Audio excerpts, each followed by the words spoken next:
Hey guys, welcome back to the channel. This is story about what if Naruto is sent back in time along with the Edo Tensei Yagura during the 4th Shinobi War Part 1. Before I start, please do support for more amazing content and comments for Part 2. Do consider to subscribe my channel and share my video to your friends and check out the description as well. Let's start the video. When they both agreed to join the Shinobi War, followed up by crashing through several layers of barriers and facing two angered Kages. This was not what they expected to happen. Battling it out with Nagato and Itachi should have been weird and a challenge enough. They almost died in that exchange too, had it not been for Itachi being a lifesaver. He single-handedly took down Nagato, who would have killed B and Naruto otherwise. At least Nagato gave them all some words, building their spirits up before they went their own way. They hadn't expected such a fight straight off the bat. Surely they expected to join in on the battlefield, fighting dozens of reanimated Zetsus like any other normal shinobi. They had, however, not expected this. Naruto's eyes widened at the sudden appearance of Tobi escorted by 6 very unmistaken Edo Tensei abused Jinchurikis. It was obvious who was behind this cursed abomination of a jutsu. Damn that Kabuto. They all had scars and flesh wounds on their bodies. Their eyes were lifeless as something could ever be, which infuriated him to no end. He glanced to his right side to his fellow Jinchuriki companion, Killer B. He somewhat felt bad for his friend just by watching his face expression. He knew that B had personally known some of these people. The only person he knew about personally was Utakata, but that was only for a brief moment during a mission. The sight of the Yondaime Mizukage was slightly unnerving too. Not that facing 6 Jinchurikis and Tobi wasn't in the first place. Hachibi, Kyubi, this is as far as you go. The cold voice came from Tobi. Naruto was slightly taken back by his voice, which usually was so cheery and innocent. He obviously knew it was an act. He knew ever since their meeting in the Land of Iron. Naruto, watch out! The voice from Killer B yelled. Naruto watched wide-eyed as Tobi came rushing towards him. He sure wasn't afraid to get hurt in close combat, despite having 6 Jinchurikis guarding him. Thanks to the speed of his recently acquired Biju mode by defeating Kurama in battle, he narrowly dodged a blow which might have proved fatal. He jumped a few steps back watching Killer B do his part of the work, by slamming a Biju-sized fist towards Tobi. Too bad his Manjikyu Sharingan had the annoying ability to phase through items, and most importantly of all, hits and jutsus. He could practically be immune for 5 minutes straight. An annoying ability. The next thing happening left him gaping wide-eyed. The 6 reanimated Jinchurikis all started transforming as if on cue. It didn't take long for 6 Bijus to stand in front of them, with Tobi standing comfortably in the back. I am such a pitiful Jinchuriki, I swear I'm the only one that never learned to transform to that extent, he muttered. Why does that matter, kiddo? We got something that's better than that. The voice of Kurama boomed in his mind. You got something that can help us out? I mean, this speed and extra potent and strong chakra is amazing, but I doubt it can do the job against 6 Bijus. Naruto grumbled in his mind. Oh, just give me control for a minute, and I'll get those pesky pests out of our way. Kurama said, chuckling. Naruto could only sigh in defeat. Do your worst. He thought back, switching sides with Kurama. He had only done this once before, but the feeling was always weird. He would probably never get over the fact someone else was controlling his body. However, when he watched the work of Kurama, he didn't mind all too much. It only took a few seconds for them to be surrounded in a fox-shaped yellow chakra form. It was at least a mountain in size, and oozed of power. I've got to ask him how he does that someday, he mused in his mind. I'll teach you some other time, Kurama shouted. Naruto could only shake his head in dismay. Even inside his mind he couldn't have any privacy. He watched the show unfold as Kurama fought together with Hachibi against the enslaved Bijus. However, once Kurama started cursing about lack of control, Naruto was immediately slammed back into his true self. However, moving around like the big-shaped fox didn't prove too hard. It was actually quite easy once you got the hang of it. Either way, everything just got 10 times harder when 6 bijudamas was aimed perfectly towards Killer B and himself. However, one quick instruction and lots of curses from Kurama got him put into the offense once again. He moved towards the mouth of the fox, forming a seemingly large Biju Rasengan, which he guessed counted as the bijudama for them. He watched in awe as the size of his constructed ball of chakra increased by each second, as he kept on charging it up. One warning from Kurama to stop and he jumped back, watching the fox throw the ball away with incredible speed. Naruto couldn't help but stare in awe at his own piece of work. The mere size of the bijudama was 5 times the size of everyone else's bijudama. I'll be damned, Kurama, that's quite a dangerous tool, he said, listening to the satisfied and smug chuckles coming from his Biju friend. He couldn't really see the results of their work as the whole place was being razed to the ground by the combination of all the bijudamas. It took a while for the dust to settle down, but all that remained was Tobi and 6 unconscious Jinchuriki in their human form. It was weird though. From reports, the people suffering under the Edo Tensei would never exhaust or run out of chakra. Heck, they couldn't even feel pain. They would also regenerate, and these 6 people were no excuse to that. So just what was going on? It was even more unnerving to see Tobi perform hand signs as a giant statue erupted from the ground. It had 9 eyes, and he already had suspicions of what this being was. He was confirmed right as the essence of 5 of the 6 Jinchuriki flew towards the statue, forming 5 eyes in the statue. He watched very surprised as Tobi opened a chest of sorts, as the 3 last remaining eyes opened as well, which meant he had somehow gotten his hands on chakra of the Achibi, Hachibi and Kyubi. Yo, 9, this doesn't look fine, Be yelled from his side of the battlefield. Naruto only shook his head. This didn't look good at all. It was plain horrible. But he still didn't understand why he left one eye open, and the Mizukage stayed behind as his Edo Tensei. Perhaps he needed protection, and a Kage was as good as any. It only got worse as his fox-shaped form disappeared, due to Kurama exhausting himself. He watched in slight fright, or relief that 2 people arrived just next to them.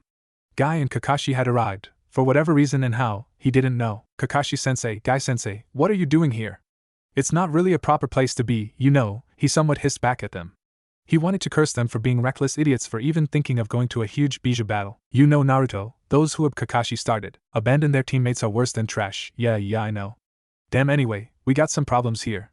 Tobi just summoned some huge statue which somehow absorbed chakra from 8 of the Bijus. I don't know how he got his hands on Kyubi and Hachibi, though he muttered at the end. There have been reports of some brothers from Kumo who lived in the stomach of Kyubi for 2 weeks. They had to eat its flesh to survive, and they did. The after effects was similar to a pseudo-Jinchuriki. They could call upon the vile chakra of Kyubi to a certain extent. Kakashi explained.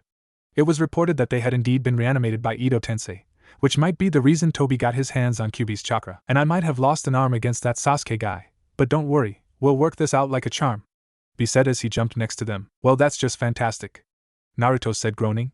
So what's next? Jubi? I really don't hope so. It doesn't look like the Jubi to me. It seems pretty death to me, Kakashi muttered. Don't jinx it, Naruto shouted, watching as the statue started moving. I hate you sometimes, Kakashi-sensei, Naruto said, sighing. Sorry, Kakashi muttered. Okay, just hang on tight. This is gonna be one hell of a ride, he shouted, ignoring B's anime tears of joy scribbling down on his notebook, before he took off towards Tobi, wanting to end this by finishing the summoner off. To his surprise, it wasn't Tobi charging towards him, but the Yandere Mizukage Yagura instead. Kakashi, however, was watching wide-eyed as Tobi somehow formed a dimensional rift with his Manjikyu Sharingan. Something Kakashi thought he only was capable of. Naruto, watch out, he shouted as he used his own Sharingan eye to erase the other rift. He didn't expect the 2 rifts to somewhat mix and expand.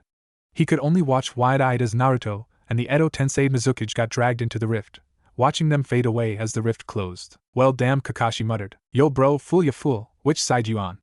B complained. From here on out this timeline doesn't really matter. He impacted at the ground with a loud thud as he groaned in pain. He was lying on the ground for what felt like an eternity with a dizzy mind, not really knowing what was going on. He coughed as the dust from the impact hit his nostrils. He finally paid attention to his condition as he coughed blood. From a short inspection he noted that his body was anything but normal. It felt shorter and more fragile, as if his legs and arms had been cut in half. The boy knew that the injuries wasn't faithful despite his dreadful thoughts, but they were painful and annoying nevertheless.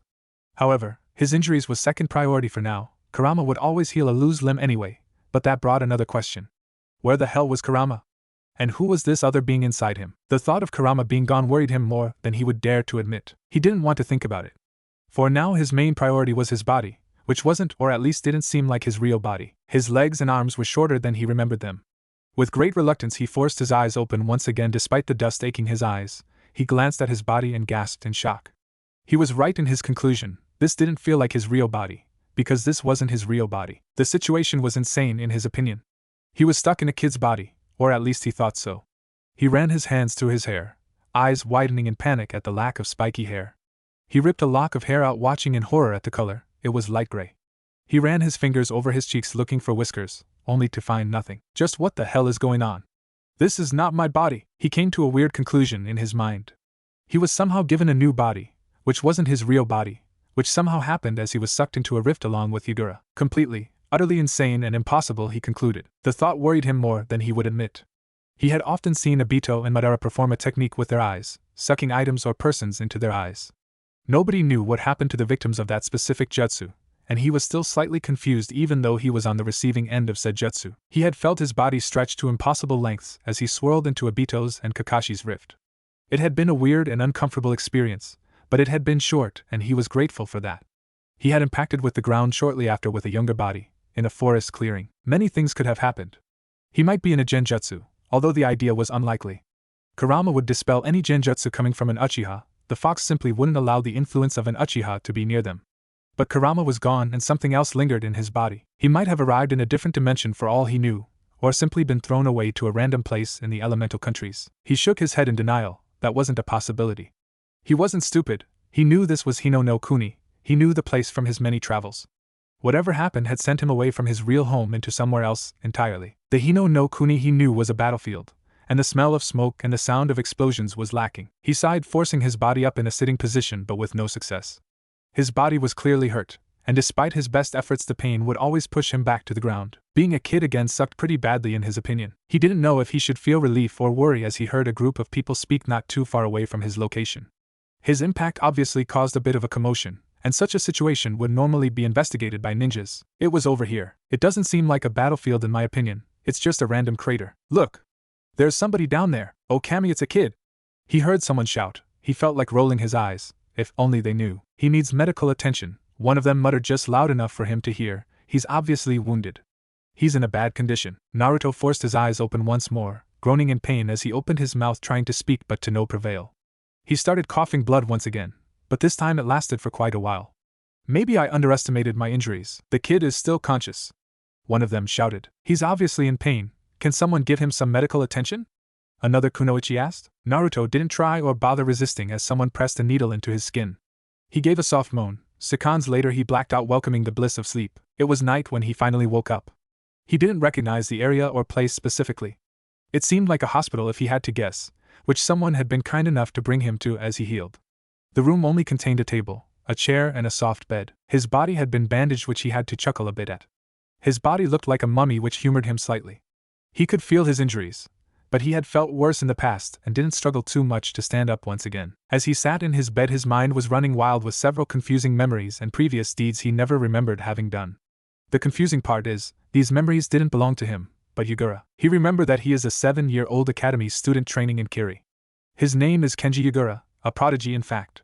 He's skilled in genjutsu, ninjutsu and kenjutsu. He is the chosen Jinchuriki of the Sanbai, due to his family being closely related with the Nidaime Mizukage.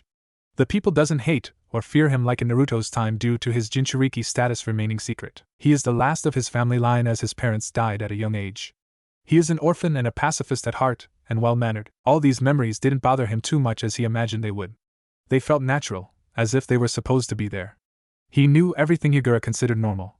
His favorite food, his hobbies, everything. He shook his head, despite how clear his head was about being Yagura. The part of Naruto wouldn't believe it. Naruto's memories was lingering in the back of his mind. He could remember several Konoha techniques which would obviously raise questions.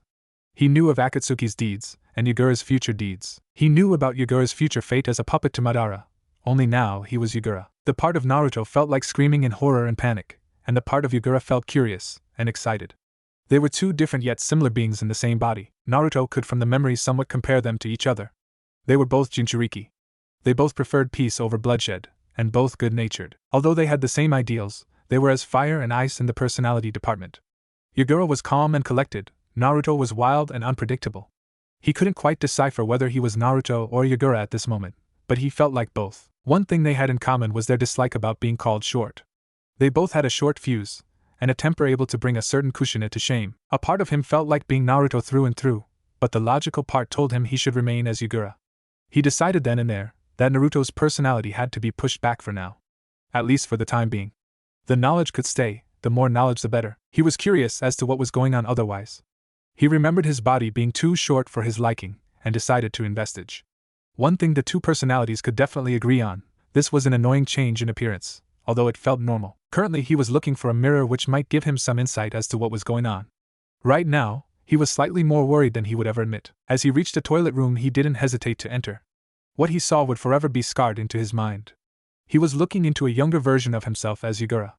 Light gray hair, pink pupilless eye, and definitely the child version of Yagura. He did the only thing any man would do in such a situation. Or at least the Naruto part of him. He screamed, which would be hilarious for any of the Rookie 9 to watch, but right now Naruto really couldn't find any humor in the situation. After all, who could take such a change easily? He looked like a freaking 7-year-old Yagura. He took a few steps back, ripping off the bandages to confirm that this was really him. He felt like crying. Just what happened to me? He muttered in horror. His blonde hair, his blue eyes, whisker marks, they were all gone. He sat down on the toilet as he rubbed his temples. As he finally calmed down he tried to remember what had just happened. He had landed in a clearing with a hard impact after getting sucked into that camellia along with Yugura. The only logical point he could come across was that he had taken over Yugura's body. They had both been pulled into the rift, and seeing as Yugura was already dead, there was no life force for him to live on. The rift had, to his own conclusions so far, sent him into the past where Naruto wasn't alive yet, and seeing as he didn't exist, he had somehow robbed Yugura of his body as the only living being of the two. Insane, crazy, and completely utterly insane, he muttered under his breath. He had robbed a freaking Mizukage of his body somehow, and taken his memories. He felt like a mix of Yugura and himself. The experience was too weird to describe for him. His eyes shut wide open at that. Holy shit, he muttered as he almost ripped off his shirt. He forced chakra to his stomach as the seal appeared. He almost wanted to cry as the seal appeared. It wasn't the same as the Shiki Fuin, but completely different. He quickly went into a meditative stance. He had to check out the possibility of this crazy turn of events. As he did so, he appeared inside his mindscape next to a familiar gate. However, the being inside was anything but familiar. It looked like a three-tailed turtle sleeping with deep breaths. All Naruto could do was stare wide-eyed, mouth agape. Damn, he muttered as he once again left his mindscape. He went back to his thinking of just what had happened to him. After the hard impact with the ground, he had heard a couple of people call out to him. They had seemingly helped him, judging by the bandages and whatnot. His next course of action would be to thank them. He picked up the bandages and strapped them around his injuries once again. He didn't want to look like a complete idiot ripping off his bandages for nothing. As he sat down on the bed once again, his thoughts ran off to another topic. Kurama was nowhere in sight, or at least wasn't present within him, and the thought unnerved him more than he would admit. He had finally gotten along with his Biju friend, just to lose him and get a new one. He didn't want to believe in fate, but sometimes fate is cruel. I'll be referring to Naruto as Yugura from now on. This probably means Kurama is inside Kushina at the moment. Yugura thought. He wondered if Kurama shared his knowledge of the future, and if he did, how much would the future change? He really hoped Kurama wouldn't do anything stupid with this knowledge. Not that he's able to, he's probably still under lock and a seal. The thought made him smirk in amusement. His thoughts ran off to something rather personal. His previous clothing didn't hold too much sentimental value, but he still liked the design. He would have to request for the ragged clothes back. He was slightly more worried about his weapon though. It was a hook-ended staff with a green flower located on the larger end. It was an inherited weapon from his family tree, which assisted the user in water ninjutsu and genjutsu. The staff was also a part of his close combat style. It wasn't only beneficial for his ninjutsu, but taijutsu and kenjutsu as well. With Suiton chakra flow, his strikes would be slamming powerful water strikes wearing down the opponent. Needless to say, the staff wasn't too important for the Naruto part. But for Yugura, the staff was a very important part of his combat style. Not much else is known about the weapon, other than it was the Nidaime Mizukage's creation and a gift to his family tree. He was the last of the line, and inherited the staff. He would have to demand it returned. He was broken from his musing as someone knocked on the door, quickly entering. The sight made Yugura mentally smile, frown and worry. The man entering the hospital room was none other than Tobi Hiruzen, the Sandaime Hokage. Normally this would be a great sight to behold for Naruto/Yugura, but he wasn't that dumb. He was a different person now, and a Jinchuriki to boot. The Hokage wouldn't visit just any injured child, just for the sake of visiting. Normally people entering Konoha without allowance would get interrogated. Him being a child probably gained him free access, due to being a child. The fact that Hiruzen actually took his time to visit him could only mean one thing. He knew about his Jinchuriki status. "Hello child, how are you?" Hiruzen asked in his usual grandfatherly tone. The voice almost made Yugura smile, almost. He wasn't stupid. Hiruzen was using a method used on children all the time. He was being kind, warm and welcoming, getting said child to open up. "I'm fine, thank you."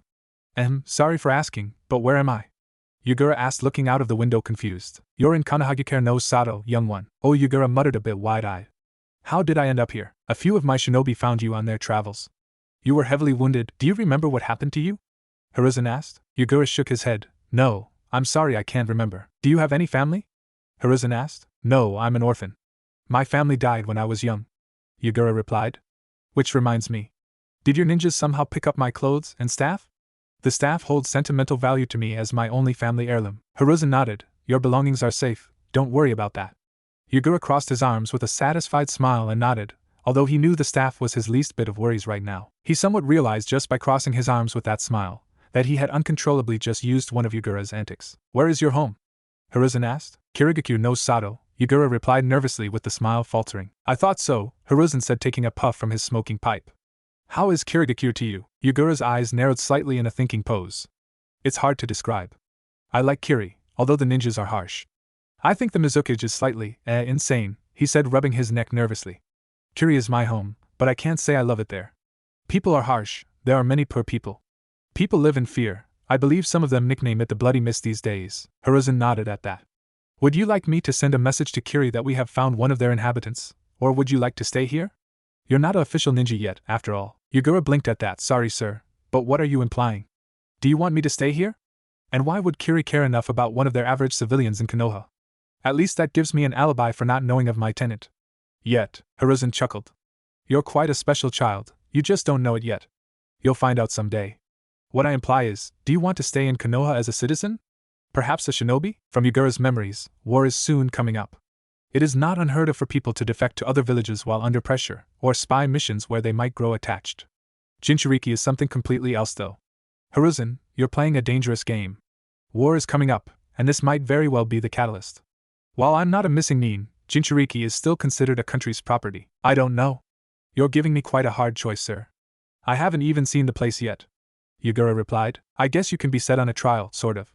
Consider living in the village for a month, and decide afterwards? Yugura considered this and nodded. It was an alright deal, and Konoha was far more likable than Kiri, especially in the upcoming times. I would like that, sir. Hiruzen once again moved towards the door. I'll bring you back your belongings tomorrow evening when you'll be checked out. Until then, rest. By the way, what's your name? Kenji Yugura, sir. What's your name, and who are you? Yugura replied. A Kenji, huh? Interesting. I haven't seen one of those in ages. He wasn't joking about being the last of a family line. Sarutobi Hiruzen, the Sandame Hokage. He said, chuckling with mirth at the wide-eyed expression on the kid's face as he left the room. I'm a great actor. I still have it in me. Yugura thought with a mental smirk. Not many could mislead the Hokage like that. Still, he didn't lie at all, but he didn't tell a lot of information either. Especially when implying he didn't know of his tenant. But then again, it's not like a 7-year-old would have information worth interrogating. How wrong they were. The next day was quite boring to Yugura. He spent most of the day sitting in the windowsill overlooking Konoha. The view from the window was always a weird sight to behold. This Konoha was different than his own in many ways. This Konoha was larger, bigger and more populated due to being prior to 2 shinobi wars and a Kyuubi attack. The fact that the Konoha in his time is under rebuilding was a big change as well. Still, the busy Konoha oozing with life gave him a sting of nostalgia. He wanted nothing more than just run out on the streets and perhaps cause mischief and have fun. However, Yugura's personality kicked in, and he could almost hear Yugura's part mock him about being immature. It felt weird having certain urges, which seemed right and wrong at the same time, but Yugura reasoned it would take time getting used to. Still, the Hokage monument looked extraordinarily weird, lacking 2 heads. He didn't mind the lack of Tsunade's head, since it was fairly new to him.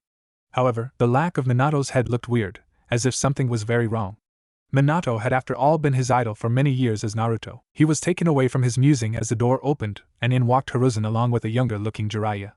He didn't quite know why he was coming along, but shrugged it off. He knew that some of the higher-ups knew of his presence, and his tenant.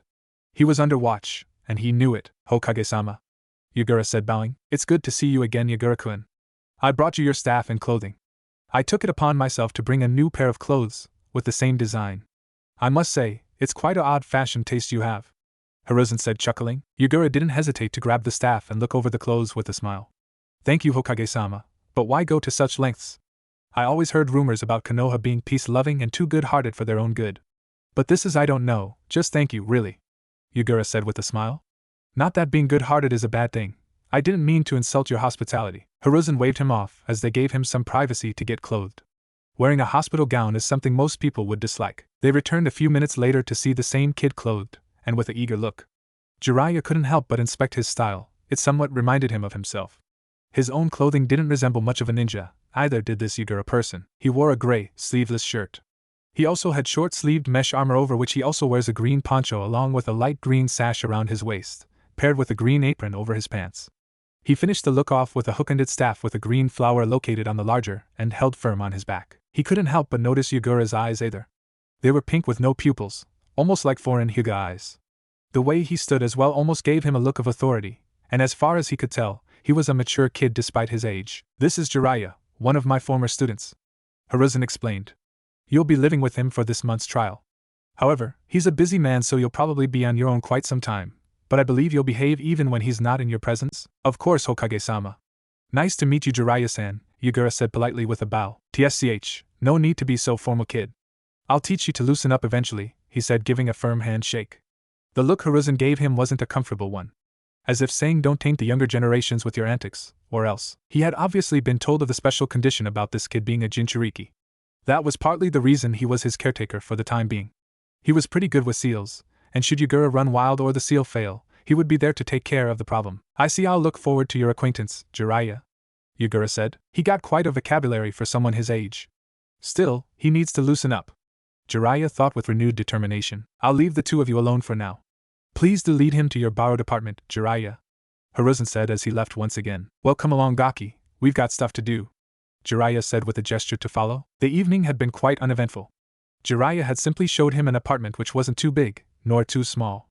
The place seemed decent with a TV, 2 bedrooms, a kitchen, a toilet, simply just an average apartment. They had talked for a few minutes while he got used to the place, listening to some sort of house rules which he quickly put back in his mind. 15 minutes later Jiraiya simply left, claiming to have business to do. Yugura didn't pry, nor did he need to. He obviously knew just what Jiraiya was going to do. He had went to bed slowly after, with a worried and excited mind on what the future might bring. He was given a chance, and quite a cool chance as well. He had always been a wind user, but Yugura was a prodigy in the making from his memories. He had a water affinity, higher than the average ninja. Apparently his family was well known for that, almost bordering a kekei genkai, which brought him some dry amusement. Yugura in his time had after all attempted to wipe out every bloodliner. Tsch, hypocrite, he muttered, shaking his head with a slightly amused smirk. He was excited for the next day. Jiraiya had told him a bit about this trial, and what it includes. He had obviously shown a strong joy for becoming a shinobi, which Hiruzen took in mind. Jiraiya had explained to him that his trial included going to a ninja academy just for that reason. After some thorough explanation, Yugura simply shrugged it off. It wasn't like he was nervous. He was excited. He didn't know when Jiraiya would return from his research, nor did he really care. He could take care on his own after all. Unknown to him, Jiraiya wasn't actually researching, but talking/discussing about Yugura with Hiruzen. I understand how much Konoha is gonna benefit from someone like him. His chakra reserves is through the roofs. I dare say he's surpassed Kushina in that field already, Jiraiya said, rubbing his temples.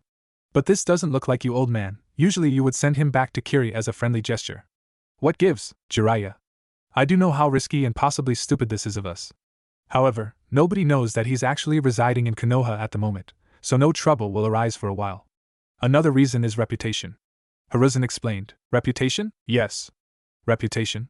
The council has been complaining about me being passive, not being aggressive enough, especially in times like these.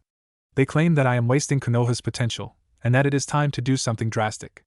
Show the world that we aren't weak, Hiruzen explained. By accepting a stranded Jinchuriki? Who knows, the kid might as well have been kidnapped.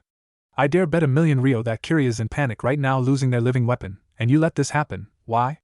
Reputation isn't a good enough reason. First of all, the fact that there is no clue leading towards Konoha only makes the situation better. Besides, it's not like I forced him into Konoha. If his reaction to my questions had given me the idea he would rather stay in Kiri, I would have sent him back. He told me in an indirect way he's disagreeing with the Mizuki's ideals, and their bloody ways overall. So it's pity? Jiraiya said with a smirk, meanwhile shaking his head in amusement. Pity? No. I didn't do this out of pity, but I can't deny that this Yugura will live a better life here than in Kiri. Right now his Jinchuriki status isn't well known, only among the two of us, not even Yugura knows. I told the medic to swear on secrecy not to mention of his seal as well, and I doubt she knows what the seal is meant for. As far as shinobis and civilians think, the Bijus are myths. His status is the same as Kushina's, if not more secretive. But the moment Kiri takes notice of him, there is hell to pay. They will target Konoha, while portraying us in a bad light. Nonsense. All it takes is a public reply from Yugura that he willingly joined Konoha. Every village obviously knows that we subtly hinted for him to join due to being a Jinchuriki. But they can't hint, or pay us back with petty reasons such as revenge for something Yugura willingly chose to do, Hiruzen said. Still, it gives a bad light and reputation towards Konoha, Jiraiya said. Perhaps not. You're right that we might lose a bit of our tree-hugger image, but that's about it. We show the outer world that we are serious, and ready to capitalize from their mistakes. Yugura is a sign to the world that we aren't to be taken lightly. Can you ever repeat in history that a ninja village managed to convince a foreign Jinchuriki to join their village? Hiruzen said with mirth. No, but that's because they are so damn secretive. We didn't even know that Yugura was a Jinchuriki, until the nurse accidentally discovered a seal while using her medical ninjutsu on his stomach. Jiraiya muttered. That fact alone is beneficial to us. Most Kiri ninjas won't know of his burden, and if we're lucky, they might never catch on to us until years later. Besides, war is coming up soon. Most countries won't have time to care of us stealing Kiri's property, he said with clear distaste on the word property. This might just be the catalyst for the war start, Jiraiya explained. It might be. But I doubt it. Kiri isn't strong enough to open up the war, or charge towards Konoha. Besides, this will only be known as spoils of war within a decade. Don't worry too much about it. How is the kid anyway? He's abnormal for a kid, he's way too intelligent and well-mannered. I hate to say it, but he's the opposite of me in that age, Jiraiya said dryly. He's too mature for his own good. I swear he's like a 7-year-old, with a mental age of 50. He joked, chuckling, as expected of a Kenji. Hiruzen said, grinning, he takes after his family, I don't mind. He will probably loosen up a bit when playing along with friends in the academy. He didn't tell me much, but I dare say that the Bloody Mist isn't one to treat their Jinchurikis with the well-being they deserve. I'm looking forward to see how well developed he is in the ninja arts, however. Jiraiya nodded. When we talked, he explained his water affinity. Apparently he already knows Suiton ninjutsu and taijutsu. You know, you might as well have found someone that willingly would learn from your bow staff practice. Most of his fighting style revolved around that staff: genjutsu, ninjutsu, taijutsu, kenjutsu. Everything. Hiruzen smirked. Perhaps. I'll be looking forward to the future then. It's a long time since someone challenged me in a bow staff spar. Perhaps too long. Jiraiya just smirked. His water affinity is better than the average ninjas, he said. Hiruzen nodded at that. The Kenji clan was known for that. Some people claimed it to be a Kekei Genkai, others claimed it to be pure talent. Not many except the elder generations knows, but Suiton ninjutsu always came easy to them. Anyway, was there anything else you wanted to discuss? Jiraiya shook his head. Not really, no. I'm just making sure you didn't mess up, he smirked. I'll be leaving then. I got a kid to take care of, I suppose. Although, he really needs to loosen up. Hiruzen simply shook his head as Jiraiya left the room.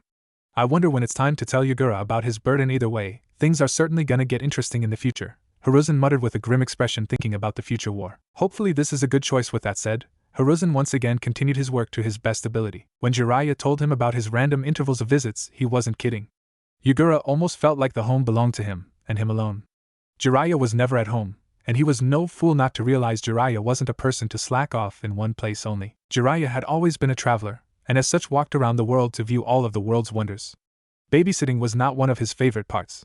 Sure, he made sure that there were plenty of food, but that was about it. Yugura didn't complain though. He used this isolation to gather his thoughts.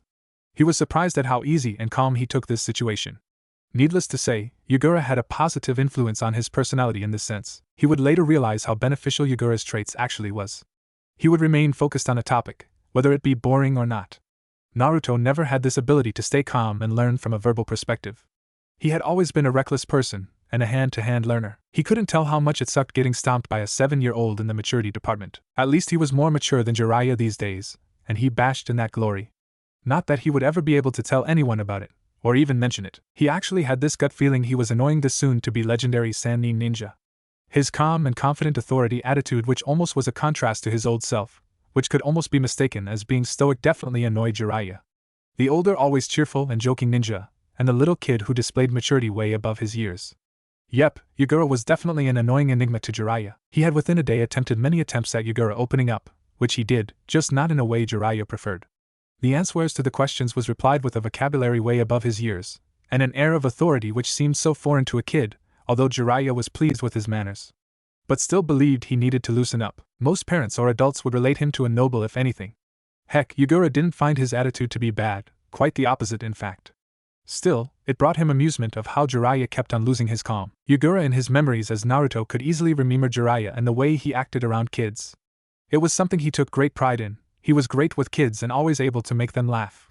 The fact that Yugura only cracked a smile or smirk and a quiet laugh once in a while was almost a defeat to him. Yugura did it on purpose though, but Jiraiya would never know that. The trickster side of Naruto was playing in, and if the calm and somewhat stoic attitude was an annoyance to Jiraiya, then it was well worth staying that way. He had woken up an hour before the academy start and eaten breakfast with Jiraiya, who repeatedly cracked jokes, asked questions, tried to embarrass Yugura. Tried was the keyword. He tried to get a reaction. Bah! I give up. You're a really boring kid, you know that. Jiraiya hissed through clenched teeth. I take offense to that, Jiraiya-san. It is not a sign of maturity, nor a proper way to behave like an adult such as yourself, berating children by their behavior, especially when it is uncalled for. Yugura said, taking a sip from his cup of tea. You're one of the weirdest children I've ever met, Jiraiya muttered, glancing at Yugura. I suppose my upbringing is at fault here. No child should be blamed for the mistakes of the parents, or in this case the adults. My previous choices, or orders or chores, has made me into what I am, he said, mentally clapping himself on his shoulders. Jiraiya could swear he saw a faint smirk. Yugura/Naruto was quite sure Yugura was never like this. Perhaps Naruto's knowledge and Yugura's authority in unison worked better than he could ever imagine. Besides, he smirked. Your jokes are dull. However, your ninja tales is actually interesting. As expected of an author, I suppose, Jiraiya chuckled. Yeah, my stories aren't too shabby, I suppose. How do you know I'm an author, though? Yagura pointed at a scroll in the living room. When you left yesterday, I sticked around for a bit. I found a scroll listed as tools and thought it'd be something like a knife, which I was looking for at that moment. I was quite surprised to see a pen, a notebook, a sealing kit, as well as a brush. Judging by that, you're a ninja interested in the sealing arts, and an author. Interesting choices. Jiraiya's face mirrored that of a fish for a moment before he laughed. You're quite a special kid. You knew how to unseal from the scroll? Yagura nodded. Hi. Sealing scrolls aren't too advanced.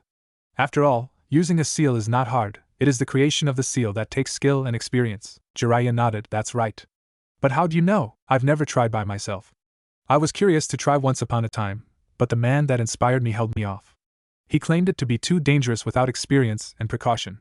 Needless to say, I took his words to me when he accidentally blew himself up with a new batch of self-created explosive tags a week later.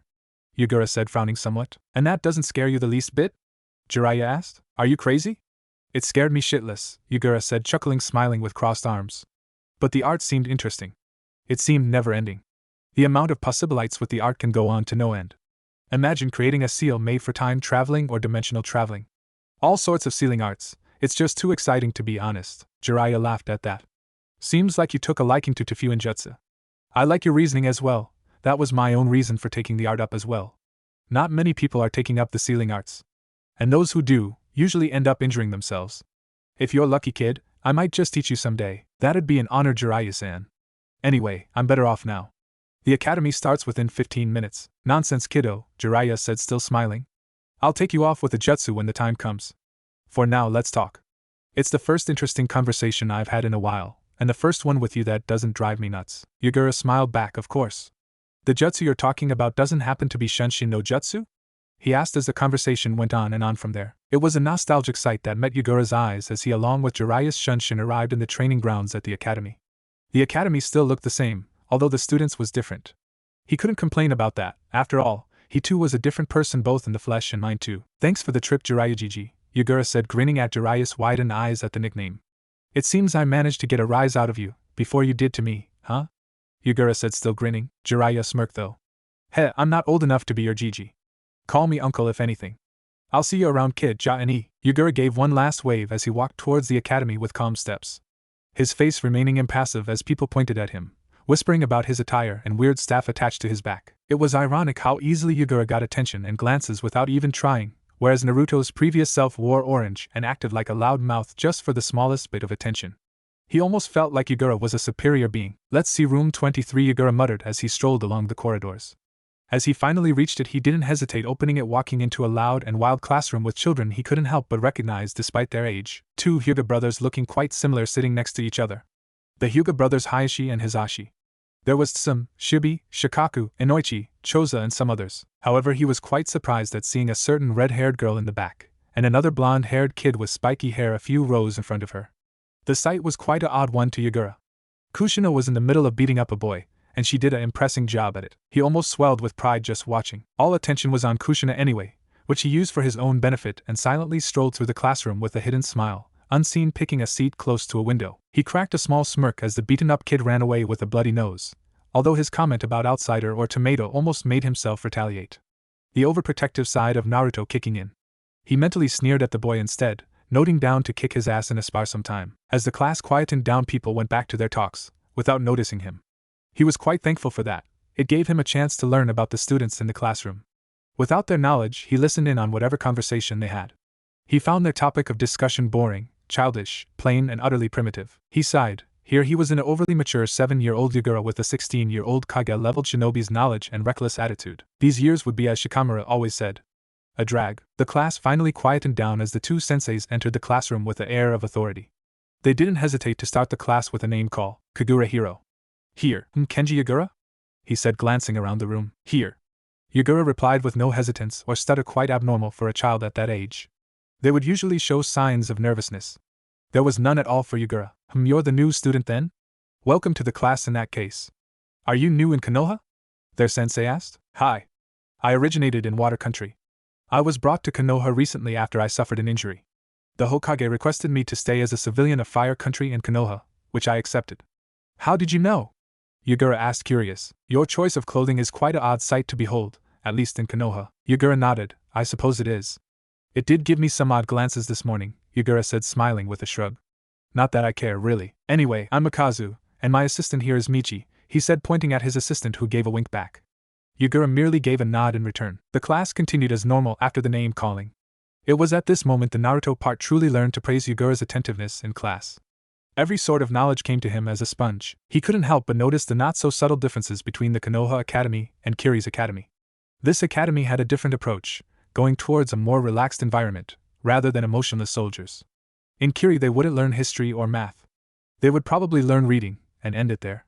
In Kiri they were soldiers ready for disposal, here in Konoha they were people. It was almost crazy how different it was. The day went quite uneventful, not many people bothered him or played with him in the few breaks which fit him just fine. The elder part of him wouldn't ever let it down if he suddenly played ninja again. It was so beneath him. This somewhat gave him the image of a loner, which he really didn't mind at all. He could see the subtle finger pointing towards him, and quiet whispers when they thought he was out of reach. He couldn't help but mentally smile when someone complimented him on his attire, although not to his face but in a low whisper. Biju enhanced hearing really does pay off sometimes. Except the few embarrassing times when his stalking pays back, by someone remarking him as sorta cute. He never had that problem before. Kunoichi's and Kiri would never do that, and Naruto had never experienced it before. So it was completely fair to blush and blame it on the heat. It was first at the end of the day when they performed the physical parts that he could shine. The intellectual parts of being a ninja was fine and fair, but it could get boring. The physical part also gave him the chance to show off, as well as find some suitable rivals or training partners for the future. All line up, please, Mikazu called out as the anxious students piled up. Yugura wasn't in too much of a hurry as he wanted to evaluate his fellow classmates first. He wasn't too impressed with the training course they had to take. It was a sort of training field with obstacles, as well as rope climbing and water pounds. He couldn't help but smirk at his upcoming display, as he would abuse the hell out of wall climbing and water walking. He was slightly surprised as his previous father displayed quite impressive speed for his age. Yugura wasn't sure if he could even match it, but he would damn well try. It seemed like the other students shared his opinion as several people seemed to ogle him, and some sneer in jealousy. It didn't matter much. With wall climbing alone Yugura could skip the time in half. Yugura, your turn, Hiro said as Yugura nodded. He seemed to have gained the attention of everyone present wanting to watch the new kid. Ready, set, go. Hiro shouted as Yugura dashed off in an impressive display of speed. The first obstacle was simple. He had to jump from log to log. He simply skipped the whole thing doing an impressive chakra-enhanced leap. The next obstacle was the rope climbing, which he used wall climbing simply running up the rope. The sight was a very weird one, even for their sensei, who was surprised that the rope barely shook despite Yugura running sideways up the rope. Nevertheless, Yugura kept running to the top as he, instead of climbing down, leaped off towards one of the water pounds. The sensei widened his eyes at that. Everyone expected him to get soaked to the bones as he aimed at the water puddle, not including the damage to his body from falling at that distance. To their surprise, he simply leaped from the water as he water walked, continuing his impressive speed. As he reached the final line, his sensei's mouth was gaping open along with every other student. Impressive, Yugura. That's a new academy record. 13 seconds. You beat Minato by 45 seconds. He said as if not believing it himself. Yugura gave a nervous, yet confident smile back as he rubbed the back of his neck. Perhaps he overdid it just a little bit. Heh, gotta love wall climbing and water walking, eh? Yugura said sheepishly. Mikazu and Michi both laughed out loud and left it at that. Class, line up in 5 rows as usual. We'll practice shuriken throws the next 20 minutes and end up the day with a sparring session, Michi called out. Yugura wasn't too impressed with the skill displayed, but then again these kids were 7-year-old and shouldn't be very good at anything. It wasn't their fault they were standing next to a previous Kage-leveled shinobi, who somewhat abused his knowledge to no end. And abused that knowledge he did. He kept on aiming straight on the target, earning full scores every time. He did receive a few odd glares of jealousy, and some subtle other stares, although he stayed indifferent and acted unknowingly. By the end of the session his sensei had applauded him quite a few times, commenting on how good he was. He didn't really think it was smart doing so in front of all the other students. His chance of getting friends was quickly reduced. Damn jealous brats, Yugura thought, sweat dropping. Line up in 2 lines this time. We'll finish the day with spars for now, Mikazu said as the students once again lined up. Yugura was once again at the end of his line, but he did notice to his surprise and intrigue that someone purposely put themselves in the back of the other line, as if wanting to fight him. He would welcome it with open arms. He wasn't one to back down from a direct or indirect challenge. When the other students had finally completed their spars and only 2 people remained, Yugura could finally get a clear view of his opponent. She didn't look like much, brown wild hair, clearly a tomboy and a Inuzuka. Yugura against some as the last spar. Please enter the ring, Michi said as they did so. Yugura took a firm hold of his staff while standing in his combat stance. He really hoped that weapons such as staffs was allowed. He had wanted to spar with it for a long time and try it out. Yugura, weapons in these spars are restricted. Yugura mentally groaned at that as he put it back on his back, taking an odd taijutsu stance unknown to the two senseis. It was a mix of Lee's strong fist style and Jiraiya's toad slam style. Go! Mikazu called out as Some dashed towards Yugura with impressive speed, which took him off guard. He attempted to parry the attack, but found his arm length to be lacking, which resulted in her getting the first hit. Yugura took the hit in stride as he stood back up. This time he was the one initiating the strikes. He was very impressed with Sim's taijutsu, but then again, Inuzuka's was always good at taijutsu. It had never been his strong point anyway, so it was good practice. He was actually relieved in the fact that it brought a challenge. He wasn't even sure if he could win without the use of chakra. His body had obviously become slower, and as such they were sort of even. Sim had the style and speed in order, while Yugura had the stamina and strategy. The senseis and students watched in awe and amazement as the two taijutsu users continuously slammed into each other, parrying, dodging and kicking each other, but none of them giving up. It was first when Yugura aimed a kick straight to her chin, as she aimed a punch at his abdomen, that the match ended. Yugura's kick knocked her out unconscious, but the punch to his abdomen still caught him off guard. He won the match, but it was very close, and the pain tolerance he once had needed to be picked up on. Great job, Yugura and Sim. It seems that Sim got the most hits in. Either you're a very resilient kid, Yugura, or you're used to being a punching bag, Michi said, giggling. Yugura had the decency to blush at that. Sim really did deserve the win, but Yugura was known for being stubborn and never giving up. I agree to that. Despite how small you are, you sure know how to pack a punch, Mikazu said, nodding sagely. I'm not small. Yugura bursted out, surprising everyone, and even himself, how easily he lost his cool by that remark. Sure, he knew he was smaller than most kids, and it would only get worse over the years. But that remark made him furious either way. Okay, sorry, Mikazu replied, sweat dropping. Yugura sighed as he walked away, pouting. As Sim was being carried away, Yugura subtly glanced back at the academy students, who stared at him in awe and some in jealousy, and a bit of amusement at the remark. He merely gave them a simple smile and a wave as he slowly walked along the road away from the academy. Well, that was fun, Yugura muttered as he strolled through the streets, oblivious to the spying Hokage who had watched everything through his crystal ball. Interesting, Gaki, Jiraiya said with a smirk. He's definitely been trained in Kiri. He can already mold chakra properly. Water walking, wall climbing, Suiten ninjutsu, according to himself. He's a talented kid, Jiraiya said. Hi, that he is, Hiruzen agreed. Although his taijutsu is lacking. I dare say he only won that spar due to his tenant affecting his resilience and stamina. Jiraiya chuckled, no doubt about that. He took more beatings than I usually do within a month in the company of Tsunade. Still, he's an interesting individual with unlimited potential. He's quick on his feet, highly intellectual, stamina and chakra reserves to the roof. With the right guiding and nurture, he can be a valuable shinobi and individual, both on the battlefield and possibly politics. Politics? Jiraiya asked, confused at that part. A Jinchuriki doing politics flashed his mind as he chuckled. He's highly calm, confident, and intellectual. I see him as highly polite as well, and he clearly has a way with words. He might develop into a strong leader and a great shinobi. This generation has quite a lot of potential. No kidding. That Minato kid and many of the clan heirs aren't too shabby. That Inuzuka from the spar clearly has talent and strength to boot, Jiraiya added in. Hi. And I do believe Yugura's presence is healthy for Minato too. I'm almost too certain that Minato will see Yugura as his rival, and further progress in the shinobi arts. Perhaps they could befriend each other eventually, and Yugura learn to, as you put it, loosen up. It'll be interesting to follow his development. However, his abilities and skills so far clearly points towards genin skill, and his maturity and vocabulary points towards a chunin if not jonin. That is all too impressive for a 7-year-old, but I am not exaggerating, Jiraiya said. What will you do if the senseis request an early promotion? That's simple, Hiruzen said with a smile. Deny the request, of course. Yugura is far too young, I believe. Plus, if Kiri catches sight of him, there is hell to pay and an early war. And I believe Yugura will become something truly great if nurtured right. He will stick with his age group for now, and it'll stay that way. It'll take an early war for me to change my mind, Hiruzen said. Did you know that he takes interest in Fuinjutsu? Jiraiya said with a smirk. Really?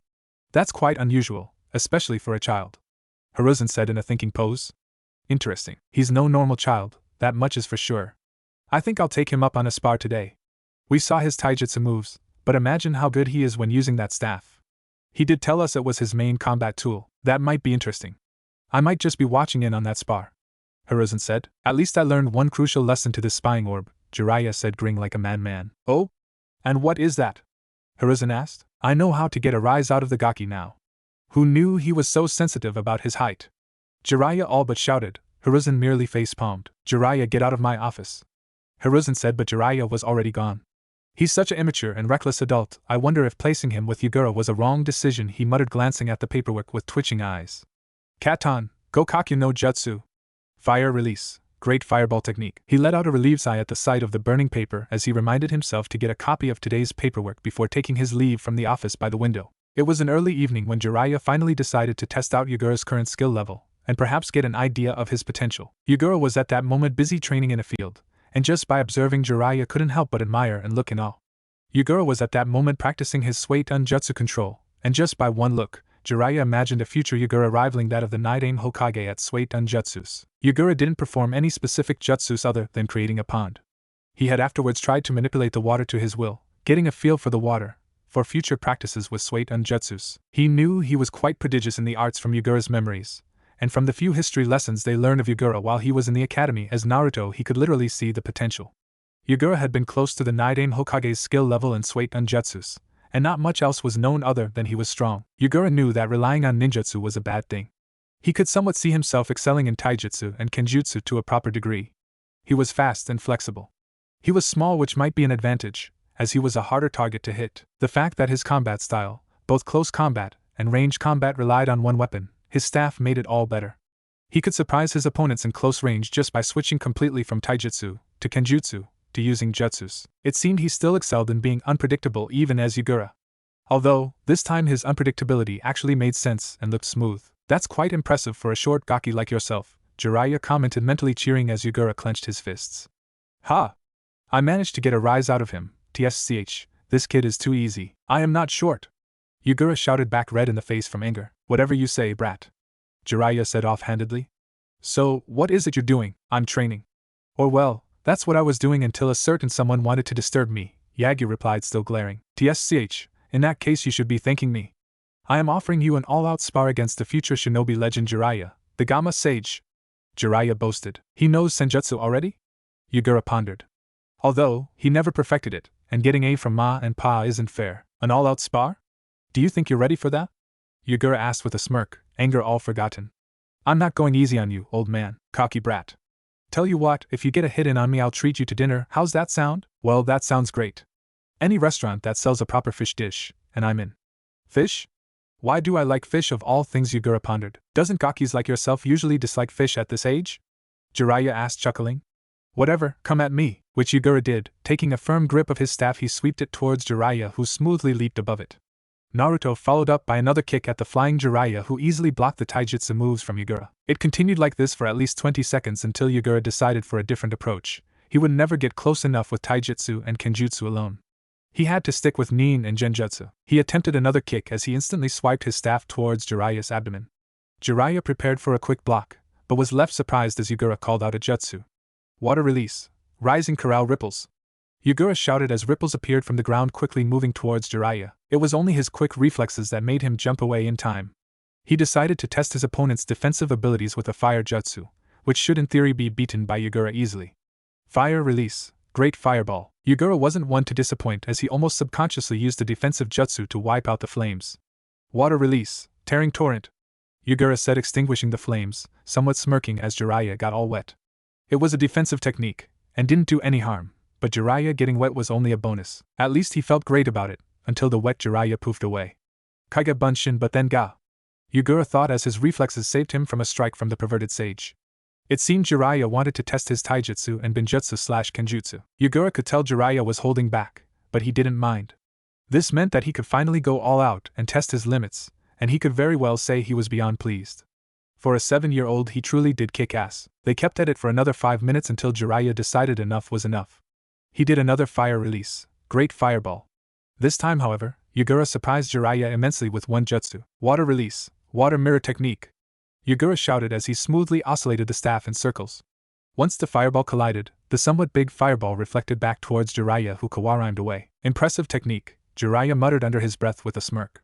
He continued his parade of attacks again, surprising Yugura with a kick to his stomach, sending him flying. Yugura didn't bother standing up after that. He was exhausted, and standing up at that moment wasn't one of his urges at that moment, as he struggled to get some breath. You're quite good gaki. I won't go as far as to say you could rival a Jonin, but you're definitely near the Chunin level. Your water jutsus are done to perfection, and your taijutsu isn't too sloppy either. You pass, let's go get some food. Jiraiya said, complimenting Yugura, who gave a weak smile back. Jiraiya and Yugura had just finished eating. Jiraiya had excused himself to finish off some work which Yugura guessed happened to be research. Yugura had quickly left the restaurant as well, walking along the village getting a better idea of the environment of a Konoha prior to Kurama's attack and Nagato's attack. He was quite surprised though by the sudden sounds coming from his mind, which sort of unnerved him. He knew who it was the standby who was waking up. He was both excited and nervous about this meeting. He found a secluded area to meditate and perhaps meet the waking Biju and have a talk. If he was in any luck, the Biju might actually be a patient and bearable partner for his new life. He got his answer as he entered his mindscape. So you're my new jailer, aren't you? A loud and quite intimidating voice roamed from every direction. Yugura was quite surprised by the new mindscape. It wasn't a sewer anymore. It was more like a swamp with quite a lot of water and obnoxious plants. He wasn't sure if he preferred this over a sewer. Hi, that I am Sanbai-san. Yugura replied without a stutter or sign of being intimidated. I see you finally woke up. To be quite frank, I have been looking forward to meeting you. Yugura said politely. That is a surprise. Why would you look forward to meeting a being of evil and pure destruction, who obviously would by my mere presence affect and influence your very being? Sanbai said, clearly sarcastic. Yugura remained silent for a while before he chuckled, which turned into laughter. You're so different from Kurama, it's unreal, Yugura said in between fits of laughter. However, the name Kurama caught Sanbai's attention. Kurama as in who? Sanbai asked. Kurama, also known as Kyubi. Yugura replied quickly and straight to the point. I suppose this requires some storytelling, am I right?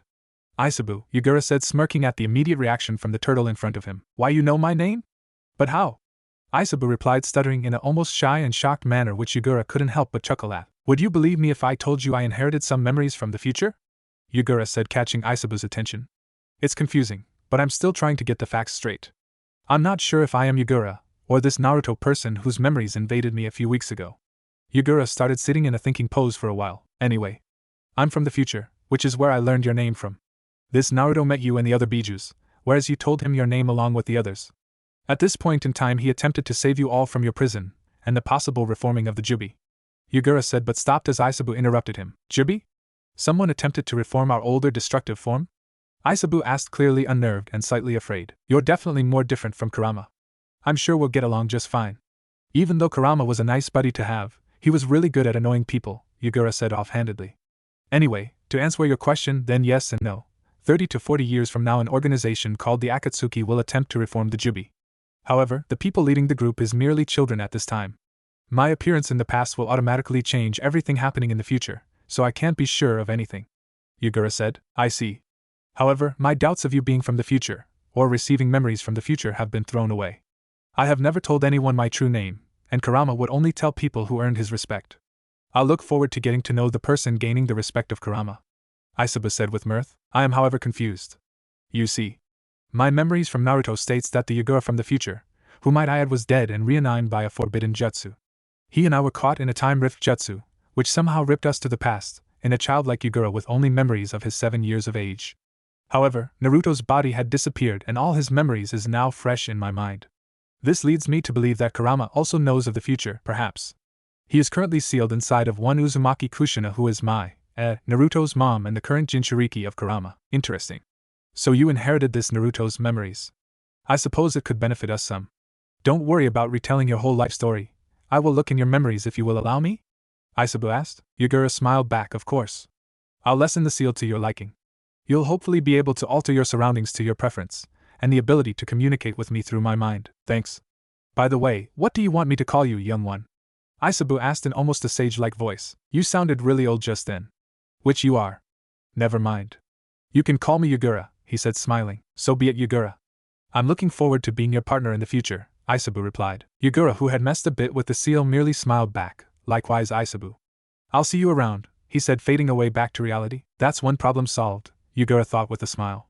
At least Aisabu isn't as stubborn as Kurama.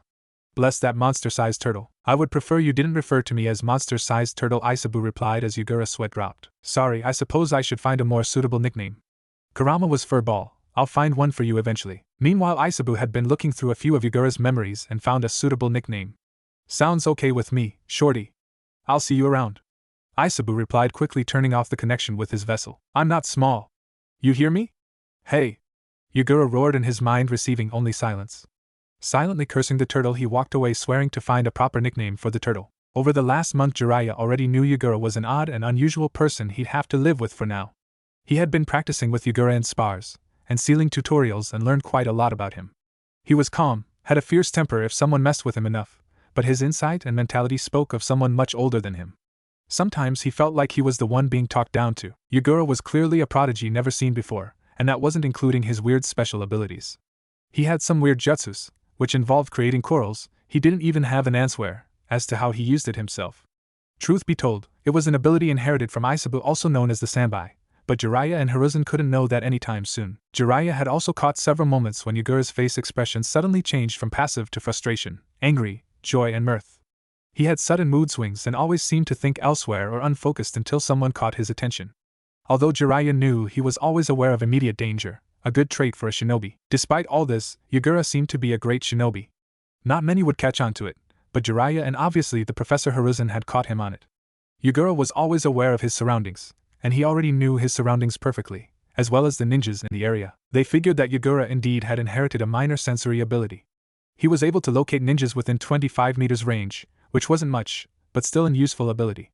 Yugura's response to this was that he thought it to be an average ability, and never brought it up. Despite his maturity at such a young age, Jiraiya and Hiruzen was quite happy and content that Yugura seemed to have gotten friends, and quite a few admirers. He had a normal life, at least as normal a life someone like Yugura could. He had gotten a few rivals in the academy, and even more friends. It seemed not only Jiraiya and Hiruzen was the only ones to realize that getting Yugura's attention and friendship was to approach him yourself. He had gotten a few comments about being an outsider, but that quickly stopped as he didn't show particular interest in the comments. Nor did he take the bait for other petty insults, except for the ones concerning his height.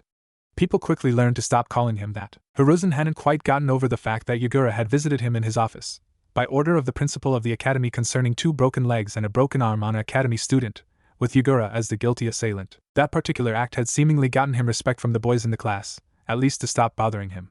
From there on out, some of them got the courage to speak with him, and learn that he wasn't a particular bad guy. Minato was especially one of those people, who felt comfortable having someone even more mature than him in their age group. Yugura quickly became the epitome of the cool guy in the class, even though he didn't know this yet. That was something Jiraiya often joked about, his denseness. The reports about him in class often came out positive. He was the highest in class in every field, and a very focused student. He grabbed information like a sponge, and even added his own knowledge to several fields. He had even been requested a chunin promotion by one of the teachers, despite not being out of the academy yet. This sort of spotlight on Yugura wasn't particularly something Hiruzen wanted, but was especially glad at how well Yugura performed. Especially at the way he gladly returned the help to people who asked for his help. Still, sometimes Jiraiya felt like Yugura was socially awkward. Yugura had often told him how immature and annoying kids could be. That comment had earned him a laugh, since Yugura technically was still a kid. However, today was also the day Yugura would decide whether he would continue with his citizenship in Hai no Kuni and a shinobi in training for Konoha no Sato.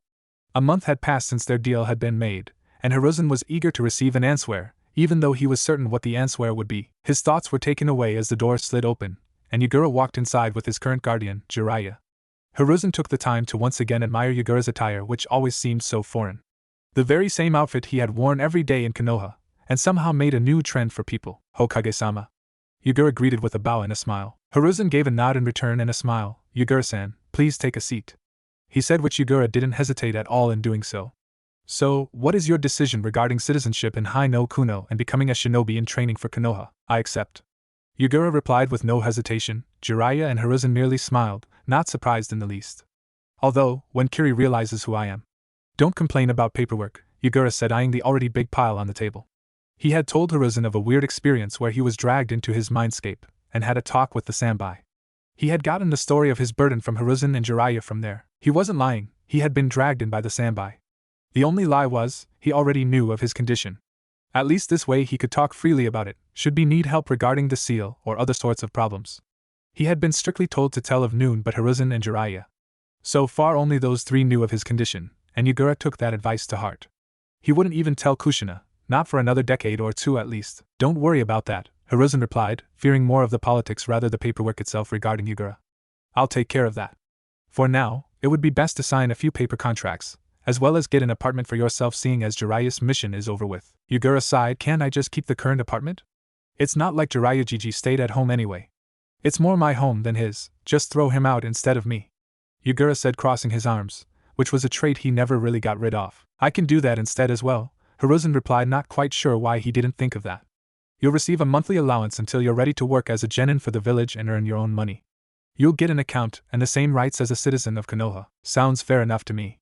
Yugura replied as he checked the papers, nodding in agreement as he wrote his signature, which surprised Jiraiya and Hiruzen quite a lot. That wasn't a signature for a child. Most adults didn't even have such a signature. They had expected him to write his name in a childish fashion, not like a businessman. I practiced the signature. Don't worry, you'd be surprised at how many people from my class wants me to write on their bandages, books, or just some random material. Beats me why they ask. Yugura said. Hiruzen and Jiraiya merely sweat dropped at how such a genius could be so dense. He didn't even realize his popularity, and the fact that all of those requests was from girls. I'm sure you'll understand someday, Jiraiya replied with a heavy sigh. You're only 8 years after all. It was quite a surprise to the both of them when they realized Yugura's birthday had been 5 days after he mentioned it. It just showed how little worth Kiri treated Yugura as a human being.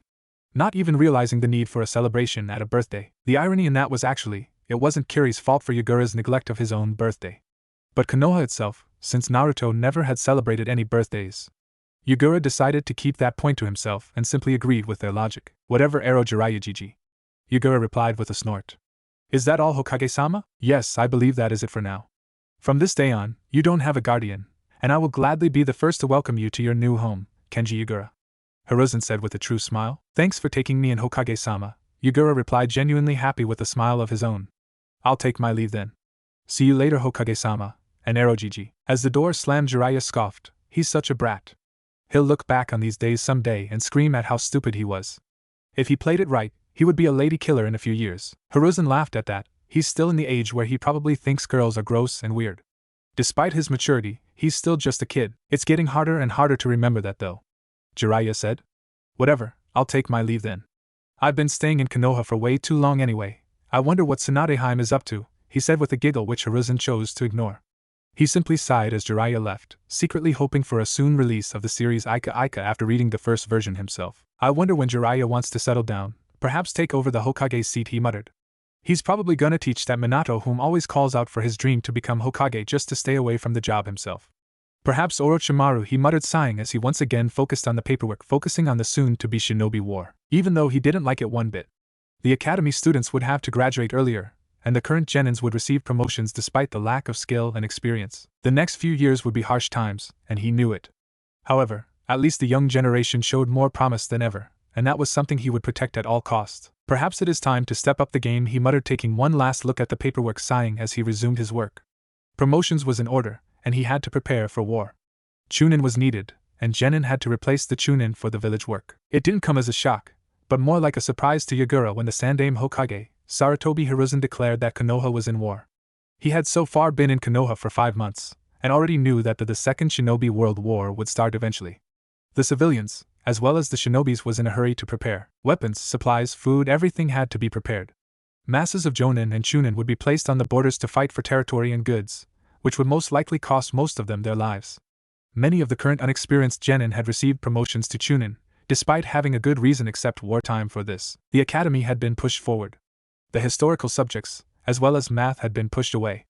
Only combat training remained. Konoha needed soldiers, and they needed them now. This also meant that the current academic students would have their exam at an earlier time than expected, 2 years earlier in fact. Shinobis in training, and the current shinobis at duty wasn't the only people whose lifestyle was changed by the war.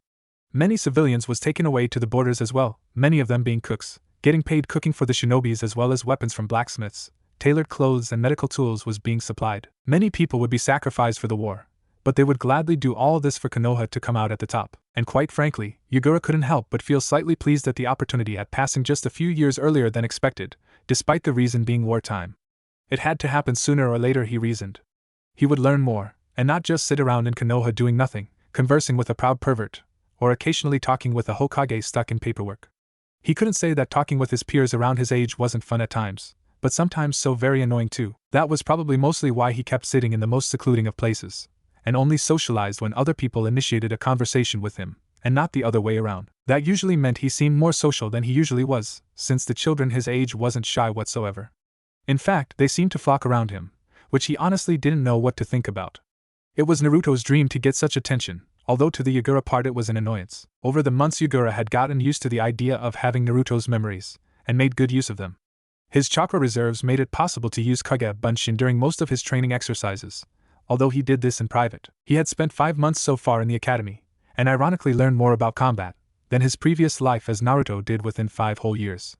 They weren't kidding when they wanted to push more shinobis out to the battlefield, although Yugura knew Hiruzen would be hesitant to take Jonin on to the battlefield until it became required. So far the war hadn't been going for long, which means the Jonin didn't have to fear for that option yet. They would surely spend a few years in Konoha before moving out, and even then they wouldn't be put on the front line. But one might never know, and Yugura didn't know Hiruzen enough in this timeline to fear the use of a living weapon despite not having any control whatsoever of the Biju's powers yet. However, this day was also a quite important day for Yugura and his fellow academy peers.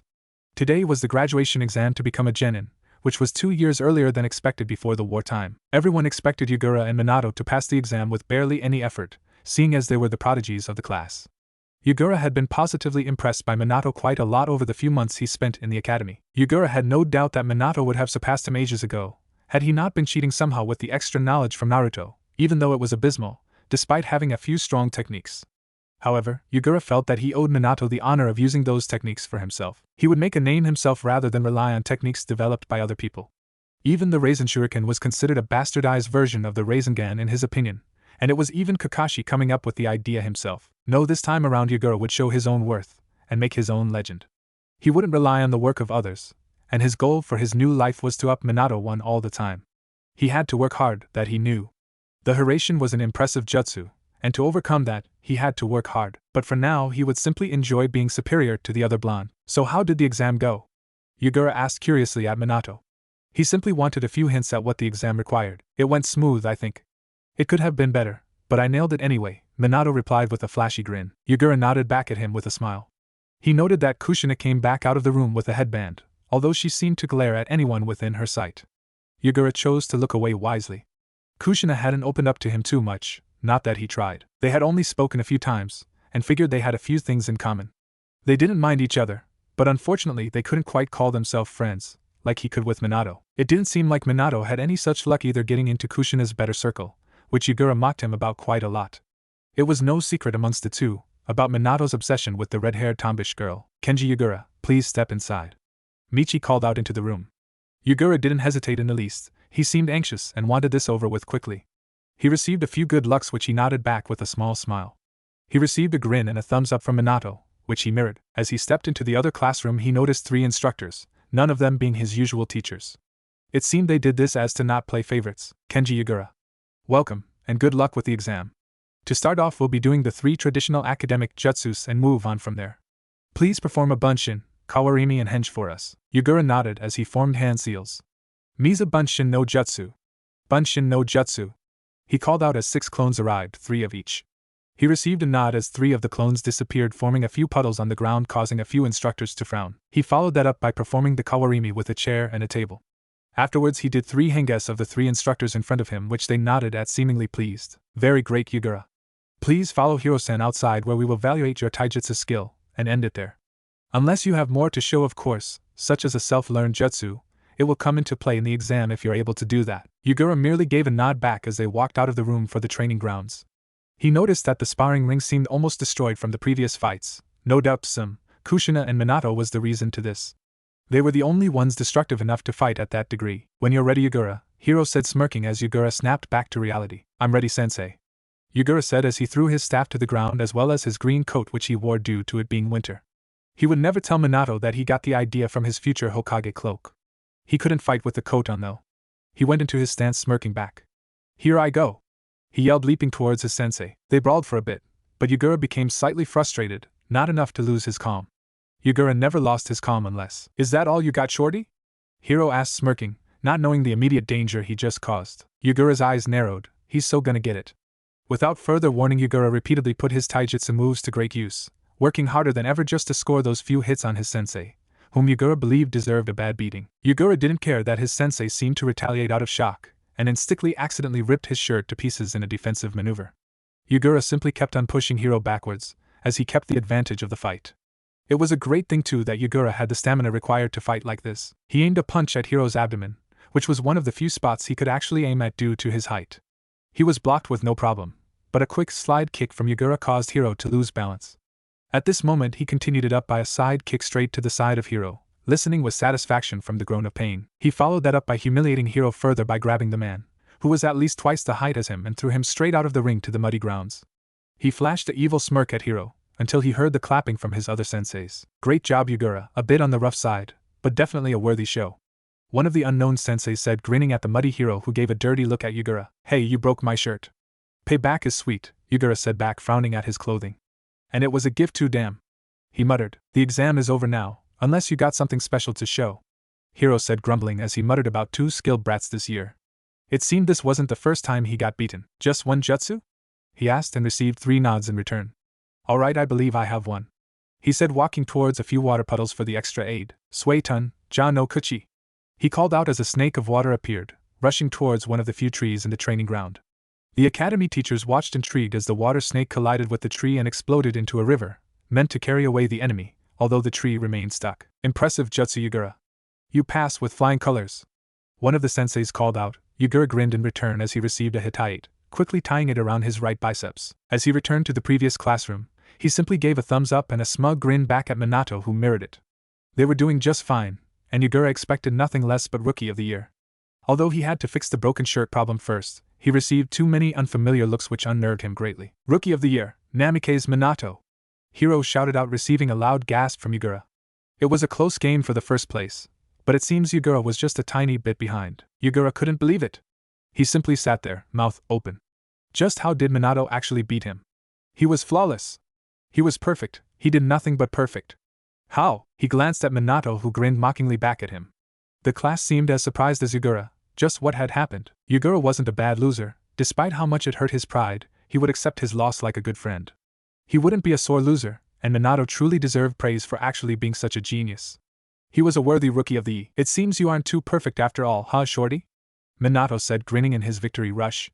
The classroom quietened down to icy levels, which Minato remained oblivious to. He simply grinned, until he felt killing intent for the first time in his life. He glanced back at Yugura, whose eyes he imagined flashed red for a moment. I didn't call him that nickname, did I? He muttered in horror. I am not small Namikaze. I'm gonna freaking plow your face to the ground, you pitiful excuse of a shinobi. Yugura spat out as he leaped towards Minato, who impressed everyone, even Yugura, with his speed as he ran out of the classroom pale-faced.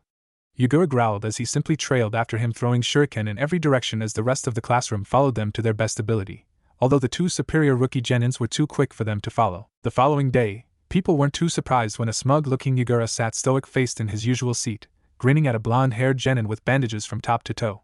Serves you right, Namikaze. Yugura said, still grinning. Minato simply sighed. He really didn't know what was worse. The beating from Yugura, or the humiliation of being dragged by Anbu to the Hokage's office for disrupting the peace on the street. He realized just then that Yugura seemed quite familiar with the Hokage and was let off easy, whereas Minato, he was forced to listen to a white-haired man in his late 20s talking about several orange books, which Minato clearly didn't take an interest in. He didn't realize it yet, but he had simply been conversing with his soon-to-be sensei as punishment. Listen up, class. I'm not gonna call up the teams, however, there's a few papers stick to the walls stating your team as well as your sensei. Now I'll just say that it's been a joy teaching you lot, and that I believe you'll all do great stuff in the future. You're by far one of the most skilled classes I've taught. And good luck with your career, she shouted as she left the room, receiving waves in return. Yugura quickly found a paper himself. He wasn't too surprised to see Minato on Jiraiya's team, although his team surprised him somewhat. Not that he complained about the sensei, but the team itself seemed weird. Mostly a Assassinating team if anything. Team 4, Nara Shikaku, Yamanaka Inoichi, Akamichi Choza. Sensei Saratobi Isao. Team 5, Uzumaki Kushina, Uchiha Mikoto, Kenji Yugura.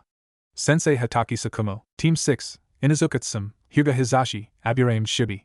Sensei Yumino Harumi. Team 7, Namikaze Minato, Hyuga Hayashi, Yuzuki Kamiko. Sensei Jiraiya. Yugura did know that most team cells would be 2 boys and a girl. He also knew that the class itself had a few more girls than normal, which would change that tradition a bit. He didn't mind though. Mikoto was quite skilled, and Kushina could pack a punch as well. Their sensei was a famous ninja as well, which Yugura appreciated. He had heard of previous Ino Shikacho trios, and another creation of such a team didn't come as a surprise to him. They all waited for a few hours until their respective senseis decided to show up. The first ones going were Team 4 and 6 along with a few others whom he never really had gotten to know very well. The next one coming was a man who resembled Kakashi a great lot, at least the hair and eye part. At least he was quite sure this was Kakashi's father, and his sensei. He didn't miss the irony one bit, at how he ended up with a second Hitaki as his Genin squad sensei. However, he was confused as to why such a renowned shinobi was bothering to take on a Genin team during a war. It didn't make much sense to Yagura, since the stories told of Sukumo made him out to be on par with the three Sannin combined. Had he not failed a seemingly important mission, then he might even have become Hiruzen's successor. Yep, he had gotten a quite skilled sensei, but the reason behind this didn't make much sense. Then again, he probably thought too much about things. Namikaze Minato had a Genin squad of his own, and he was a SS-ranked ninja at that point in time. Even as he completed his task as Yondaime Hokage did he take time off to do missions with his team. Team 5, come with me. Sukumo ordered with authority. Yagura felt his body follow the order in an instant. They stopped near a bench where Sukumo gestured to sit down.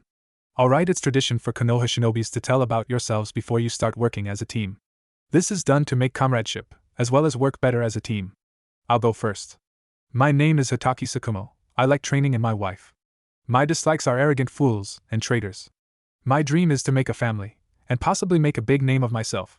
Your turn, Shorty. Sukumo said. Kushina and Mikoto paled at that, glancing at the quite shorter member of the group, whose eyes was twitching. They could easily tell he considered yelling back, or not. Sukumo was quite famous around Konoha, but then again, Yagura's temper was legendary when someone called him short. I am not small. Yagura screamed back, which would have made a certain former pink-haired teammate of his proud in her younger days. Sukumo was slightly taken back but merely smirked. Yagura continued as his eyes remained twitching. I'm Kenji Yagura. I like training and reading. My dislikes are traitors and people who calls me short. At this he glared at Sukumo, who almost flinched. My hobbies, as he blushed, cooking, reading and looking after my borrowed garden. My dream is to make a big name of myself, he said, sighing in relief when it was over. You like cooking? Kushina asked. You like gardening? Mikoto asked. Reading? Sukumo asked. Yes? Got a problem with that? Yagura asked, giving them a dangerous look which made them quieten down. Not that they didn't snicker inside their minds. Your turn, redhead. Sukumo said. Fine. I'm Uzumaki Kushina. My likes are training, ramen and dango. My hobbies are training, pranking. My dislikes are arrogant assholes, as well as Pocky. My dream is to become the first female Hokage Tebane. She shouted, fist pumping in the air. Sukumo and Yagura's sweat dropped. Mikoto merely smiled weakly at the embarrassing display. Well, I'm Uchiha Mikoto. My likes are reading, training, as well as watching over my little brother and Pocky. My hobbies include training with Kushina-chan, and practicing jutsu with my clan. My dislikes are ramen and dango. My dream is to become the first female Hokage. She said, slightly less enthusiastic than Kushina. Sukumo smiled. Yep, I like you three. I'll definitely make you three into great genin. Usually a genin test has to be taken, but since it's wartime we'll have to take what comes. Tomorrow we will start doing training exercises, and get started on D-rank missions, he said, still smiling. Say, if you all get to Chunin rank before Jiraiya's team, dinner is on me for a whole week. Deal. Kushina quickly shouted. Yagura and Mikoto merely nodded back at the quite intimidating man. Great. Team 5 is hereby formed. Meet up at training ground 5-8 in the morning, Ja-ni, he said, disappearing in a cloud of smoke. Yagura stood up, giving one glance at his teammates. Well, this isn't too bad of a team. I'm up for destroying Jiraiya's team, and especially Namikaze's team, he said with an evil glint in his eye. I'll see you later, Ja-ni. Thinking of ways to humiliate the blonde-haired prodigy. Minato and Yagura is too obsessed with that rivalry, Mikoto commented dryly. TSCH whatever. At least he's not a pansy like that Minato, Kushina said bluntly. And he's got a point. We're gonna show off that blondie's team and whoever that Jiraiya guy is. Sukumo-sensei is gonna regret ever having food on the line, Tebane. Mikoto simply sighed as the two friends walked off once again. Yagura didn't get to walk quite far until the presence of Sukumo appeared. He was quite surprised, due to the serious gaze given to him by Sukumo. Yagura. We need to talk, he said in a tone of absolute authority. Yagura could only nod in return. They walked for a few minutes until they arrived at a secluded area where Sukumo placed a few seals for privacy. I spoke with Hokage-sama earlier today, and he told me about something important regarding you, he said as Yagura's eyes widened slightly. I know you're a Jinchuriki, Yagura. Although, you don't have to worry. I don't think less of you, quite the opposite, Sukumo said, trying to reassure Yagura. Well, that's a relief, Yagura said, feeling like a heavy burden had just been placed on him, just to be ripped away within seconds. I don't know what else to say really. Only you and Hokage-sama, as well as Jiraiya, knows about this. Sukumo nodded. That is true, and it will remain like that for now. However, I received a few seals by Jiraiya should your seal weaken, or should you run out of control. These seals, he said, gesturing at a few seals Yagura knew all too well from Naruto's memories, are suppression seals specifically made for Jinchurikis. I don't know how someone actually got the idea to make one, considering how rare Jinchurikis are. But then again, I'm not the genius. To be fair, I imagined them to be myths until earlier today. Yugura simply smiled weakly back. Well, that's a relief once again, eh? But you don't have to worry too much. I haven't used my Biju's chakra yet. Although, I'm sure that one day I might have to practice a bit. But not until then. Sukumo nodded back. Anything else, Sukumo-sensei? Nope, that's about it. I'll see ya around, shorty, he said casually, once again disappearing in a poof of smoke, barely avoiding the slam of a quickly drawn staff. Team. It wasn't too surprising for Yugura when the almost mummified Minato appeared next to him at their usual meeting place. Yugura almost felt bad for hurting Minato to that extent. Almost. Hey, what's up, Yugura? How's your team? Minato asked as happily as always. It's fine. Kushina and Mikoto aren't too bad, and Sukumo is a decent sensei, I guess. Although, I'm gonna beat him to a pulp first thing tomorrow.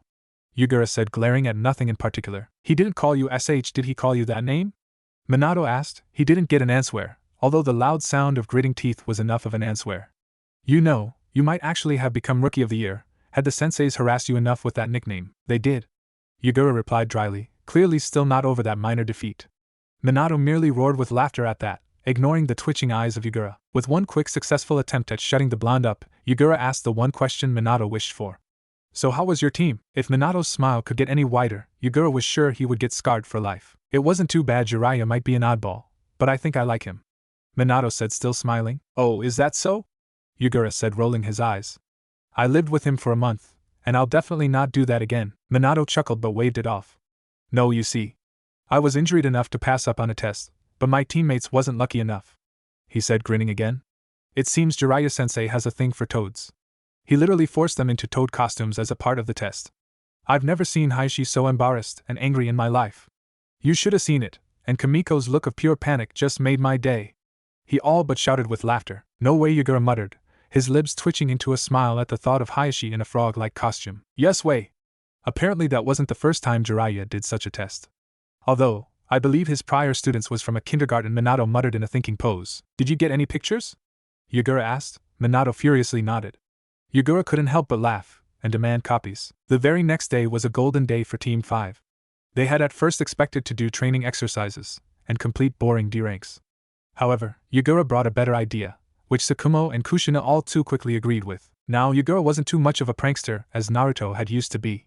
But the pictures of the stoic Hyuga clan heir in a frog costume, doing training exercises, was simply too hilarious. Their team exercise was simply to plant copies of Jiraiya's team exercise all over the village, and if anyone ever caught them, he would simply blame Kushina, simple as. He could tell that Kushina was slightly impressed. He guessed it was fair to take the honor for the work, since Minato basically did steal his Rookie of the Year title. Serves the blondie right. After covering around 200 pictures all over the village, as a training exercise, the rules was clear, none of them would get caught. They received 50 pictures each, and the first to get caught had to pay for lunch. Unluckily none of them lost, so they went back to D ranks. To be fair, Yugura did actually lose the bet a dozen of times. He had first been stopped by a suspicious ANBU who after a simple second's glance at the picture patted him on the head and disappeared. The second person to catch him was even more amusing. A branch Hyuga member with her Byakugan activated had sneaked up on him, as great a feat that actually was. He was a sensory-type ninja after all, and the Hyuga was obviously skilled. She had caught him in a prank and was about to scold him, but she too glanced at the picture and smiled sweetly with a comment of good kid and walked off. Yugura didn't know what to make out of it. Perhaps walking around with embarrassing pictures of Hayashi was the way to get out of any trouble. He had to speak with Kushina about this some other time. Is this really missions? Kushina asked, frowning. I'm already doing this at home enough, Mikoto almost whimpered. I'm sorry, but that's life, Mikoto, don't you agree, Yugura? Kushina? Sukumo said. Definitely, Sukumo-sensei. Definitely. Yugura replied, nodding sagely along with the redhead. Team 5's first mission was a simple one. One of the richer civilians was off on a trip with a few of her friends, leaving her 1-year-old baby daughter in the hands of Team 5. It wasn't really Sukumo's or Yugura's fault that the baby kept on screaming, if they even attempted to get near the baby. They didn't really mind, it gave them all too much time to relax while the girls did the work, or well, Mikoto did the work. Kushina was just as lazy if not more regarding babysitting. Is it too late to request a new team? Mikoto asked, glaring at her team, or more specifically Kushina with pleading angry eyes, if such a thing was even possible. Just hang in there, Miko-chan, Kushina said, cheering her on. You're doing great, I'll even give you some Pocky once this is all over. Mikoto merely grunted in reply. Na Mikoto, where did Sukumo-sensei and Yugura go? Kushina asked, confused as to where her two teammates disappeared off to. No idea, Mikoto replied, just as confused, but she had her hands full and didn't really care. That was at least until the sound of blades clashing outside in the garden brought her attention. She narrowed her eyes in a moment of anger, accidentally squeezing the baby, roughly causing a cry from the girl. Sorry. Mikoto all but pleaded, trying to get the girl to quieten down once again. She glanced up at her other teammate, noticing she was gone as well. She sighed in frustration as she considered requesting full payment alone for this mission, as a solo mission.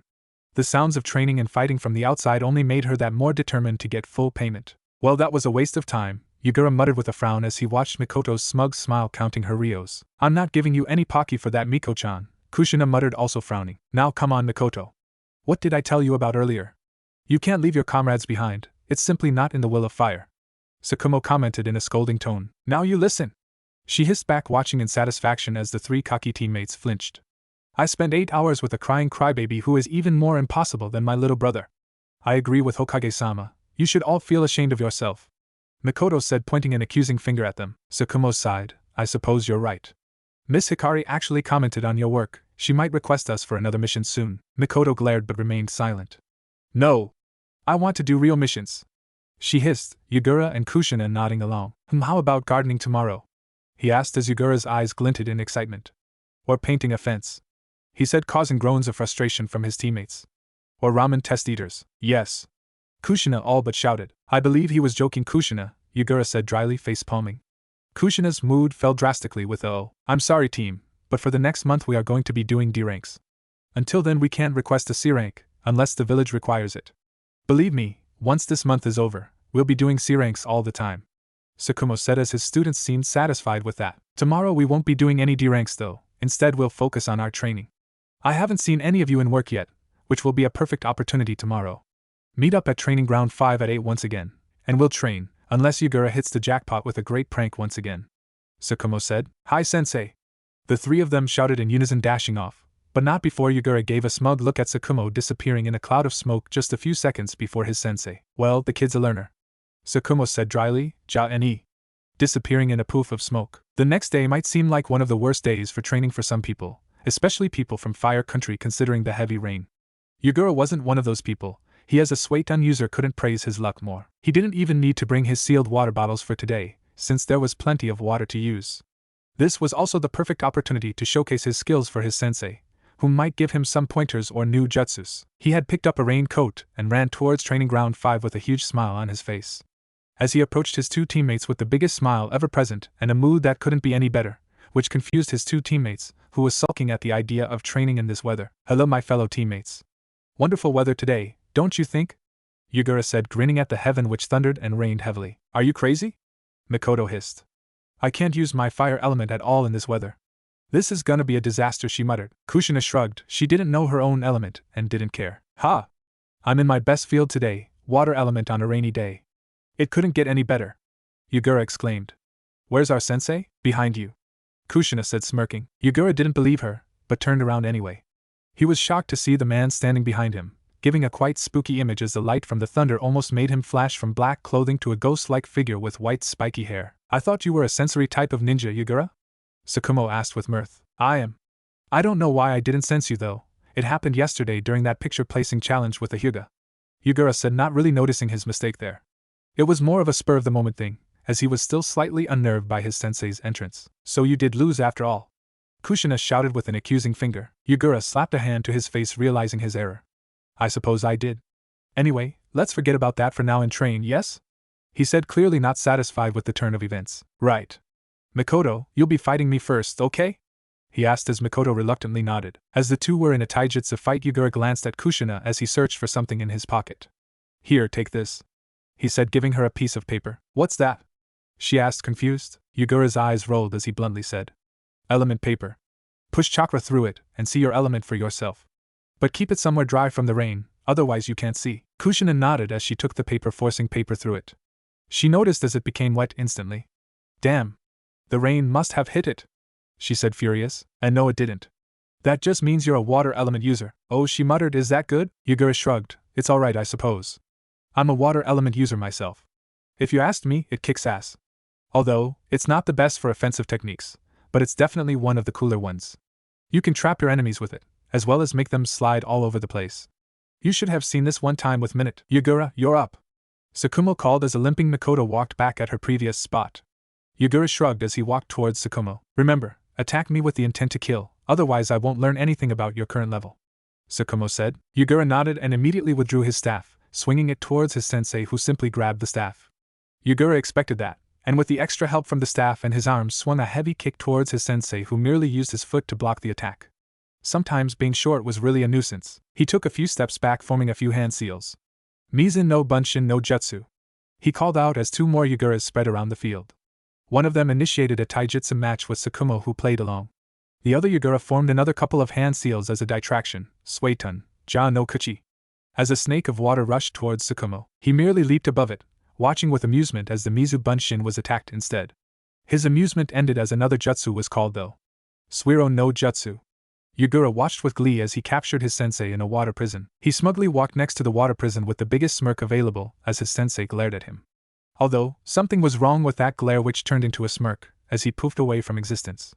"Wait, wa? Secret taijutsu technique, 1,000 years of death." "Ha!" Yugura thought. That's where Kakashi got it from. However, Sukumo was all wrong on this one. The two girls' sweat dropped as Yugura went flying from the quite weird jutsu, but they were just glad it wasn't them. They were surprised along with Sukumo as the flying Yugura turned into water, revealing it to be a Bunshin. Secret taijutsu technique, 1,000 years of death. Yugura shouted with a initial glint in his eyes as he repeated the attack, although this time with a staff. His victory rush disappeared as Sukumo once again disappeared. Secret taijutsu technique, 1,000 years of death. Yugura heard once again. "No! No!" He mentally screamed as he felt the pain, and once again went flying from the humiliation for the second time, although in a second life this time. Sukumo simply smiled at his victory. He had gotten what he wanted from the kid and knew his abilities quite well now. He was slightly surprised at how easy Yugura accustomed to his techniques, especially a joke of ability such as the 1,000 years of death technique. He considered asking him about having Sharingan genes at some point in time. As Yugura landed once again groaning in pain and whimpered from embarrassment, Sukumo turned over to Kushina, who along with Mikoto gave a look of pity and amusement towards Yugura. "You're up, Kushina." Eyes almost glinting evilly, Kushina paled at that, memories of Yugura's humiliating defeat flashing through her mind. She gave one last glance and charged towards Sukumo. At the end of the day, Sukumo was satisfied with his genins. They showed exceptional skill and promise. He had given Kushina some kenjutsu lessons, and seen her obvious skill in the art. Mikoto was an excellent taijutsu user, as well as a ninjutsu specialist as most Uchiha members. It's just a pity that she couldn't use any of them due to the weather today. Yugura had shown great skill and promise. He managed to fool him twice within 5 seconds, not a small feat. His ninjutsu reservoir was impressive as well. His taijutsu and ninjutsu was alright, and from his stories, he was quite alright in the arts of genjutsu as well. Yep, Sukumo nailed the jackpot with this group of genin. He expected great things from them. He especially expected them to make Chunin before Jiraiya's team. "Didn't Yugura lose a bet yesterday?" Mikoto asked happily. "Yep.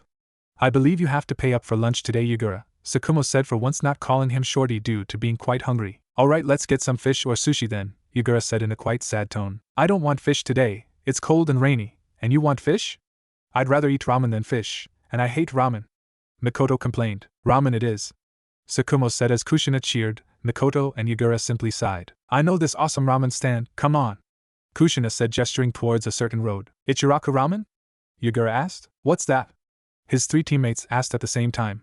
That day, a part of Yugura felt like dying. The month went by quickly with the usual D ranks and the occasional training exercises.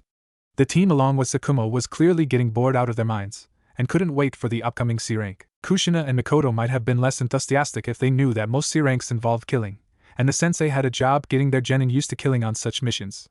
Yugura knew this, but quite frankly anything was better than D ranks. They had all increased in skill, even going as far as using the D ranks as training exercises. Once Yugura used wall climbing as an exercise while painting a fence, his teammates requested guidance, and since then every sort of D rank became training. Simply put, Sukumo made rules that the first to fall from chakra exhaustion or lack of control had to pay for lunch. Needless to say, the one with lesser chakra reserves, being Mikoto, had to pay up quite a lot for that month. However, Yugura was quite content with his team. He had heard from some of the other teams that they didn't get along well. Minato's team got along to a certain point, whereas groups such as the so-called Inoshikacho trio couldn't have been better off. Then there were other teams which were simply put a catastrophe, which Yugura simply attempted to stay away from. Yugura was just happy that his team got along well, and wasn't boring or impossible like his previous Team 7. The fact that he had the role as the Sasuke of his team quite frankly worried him a bit. Kushina was like his previous self, and Mikoto was the peacemaker. Sukumo was laid back, but one hell of a good sensei. Yep, life was good. And life was only getting better, especially for Team 5, who had finally completed their 1 month of D ranks. "Hokage-sama, We would like to request a new mission, preferably a C rank, he said almost pleadingly. Hiruzen chuckled as he ran through the mission scrolls. Ah, here's one. It's not a hard mission, although it's a C rank bordering a B rank delivery to an outpost close to the border of Kumo. Are you up for it? He asked. Sukumo simply smiled and nodded. We'll take it. He heard a loud cheerful cry from his red-headed teammate, and found himself mentally cheering as well. Very well then. Off you go, Team 5. Hiruzen said, smiling. You have more adventures awaiting for you, he said, chuckling. Team 5 was quite content as they traveled through Hino Kuni towards northeast, the Kumo border. They had traveled for 2 days so far, and expected at least half a day's travel more until they reached the requested outpost. For Yagura and his 2 teammates, it was hard to imagine actually being at war at the moment, considering how quiet and normal everything seemed. Then again, the only memories of a war Yagura had was of Naruto's 6 hours of glory fighting a Rinnegan wielder, 2 Manjiki Sharingan users and 6 Bijus. That sort of experience wasn't really something he expected to happen again ever. Then again, he did hope for at least a bit of action during the mission, such as a hopeless bandit attempt, or maybe stumbling upon some weak missing nins or deserters which Sukumo-sensei would take down, and hopefully share the bounty with the group. That didn't mean Yagura didn't enjoy the trip, no, quite the contrary actually. He always loved traveling through Hino Kuni in the peaceful atmosphere as well as the birds chirping and wild animals running around. It was that sort of mood Yagura would eagerly miss had he somehow ended up in Kiri. Then again, Kushina could be quite a bother, even in the most peaceful of places. I'm thinking of something green, Kushina said. Mikoto sighed for the 100th time. A leaf? Kushina nodded, pondering on the next object or item that Mikoto would guess. Yagura was once again amazed at the patience Mikoto was showing, so was Sukumo. Something green. Yagura's scarf? She asked in an almost dead tone. Yeah. You're good at this, Miko-chan, Kushina said with enthusiasm. Too enthusiastic in Yagura's opinion. It somehow made him think of his earlier self. Was I ever that annoying? He shook his head. Better not go down that road. Something blue, Kushina blurted. Okay, Kushina, I'm sorry but that's enough. Shut up, please, Sukumo said in a half-forced, half-whimpering tone. Not for the first time did the man earn Yagura's respect. HMPF, but this is boring. Can't we travel faster? Perhaps do some training. Something? Kushina offered. Not everyone has unholy amounts of stamina, Kushi-chan, Mikoto muttered, feeling quite exhausted. Whether it be from traveling or listening to Kushina, she did not know. Sukumo noticed the exhaustion and made a decision. Okay, we'll rest for a while, Yagura. You'll take guard duty for the next hour. After that we'll continue, and no bothering Mikoto, okay, Kushina? Sukumo asked in an all-too-sweet tone, which Kushina could only nod back at. Mikoto gave a thankful smile back at Sukumo, who merely smiled in return. Yagura was already gone off with a couple Mizu bunshins guarding 4 corners of the resting place. Sensei? Kushina said, getting Sukumo's attention. This border delivery, it's not too dangerous, is it? I mean, it's not like we are gonna enter a battlefield to deliver a message, right? Sukumo chuckled with mirth as he ruffled her hair, much to her dismay. No, I doubt it. The border between Kumo and Fire Country has been quite passive so far, but you never know. There is always the possibility of fighting enemy nins, which is why this is bordering a B-rank mission, but the possibility is small. Besides, I won't let any of you get hurt. That's a promise, Sukumo said. Yagura had a small smile at that. Like father, like son, I suppose. That's a relief, Kushina said, finally calming down. It seemed all that talking was simply to put her nerves under control. Yagura couldn't help but shake his head in disbelief. All that talking possibly avoided with one sentence from their sensei. Life was truly cruel. Yagura didn't mind the small break either, at least it gave him a good scenery from the top of a tree branch. He didn't expect anything serious to happen, either did Sukumo, but it was crucial to stay on guard, especially in wartime, even if you're on allied ground. It was half an hour later when Yagura spotted something worthy of his attention. As he stood up on the top of the tree for a better view, he couldn't help but frown. Something wasn't right, at least considering an area with quite a lot of dense smoke several miles from their current location would usually suggest towards a battlefield, or a forest fire, none of them good in any way. He leaped down to the ground, somewhat startling his 2 lesser experienced teammates. Sensei. We got some problems, he said, noting how his teammates flinched at that. Way to bring good news. Around 10 to 20 miles from here I believe a battle is taking place. At least the smoke appearing from the area suggests so. Sukumo's gaze hardened as he too took an opportunity to view the smoke. He instantly jumped down, looking more serious than ever. We're moving out, now, he ordered with the usual authority they came to acknowledge him with. Hi! They all said in unison, although it seemed more forced on Mikoto's part, whom still remained slightly tired. Remember, stay together as a team, you're my responsibility now, and I won't accept any of you splitting up, understood? He received nods from his team. He didn't notice the worried looks from Kushina and Mikoto, although Yagura seemed in battle mode, almost like a veteran. Fearless even. Odd, he thought. The group didn't hesitate rushing towards the smoky area, which wouldn't take more than a few 20 minutes at top speed. As they got closer and closer, they realized that a battle had taken place, although it wasn't quite a battle anymore.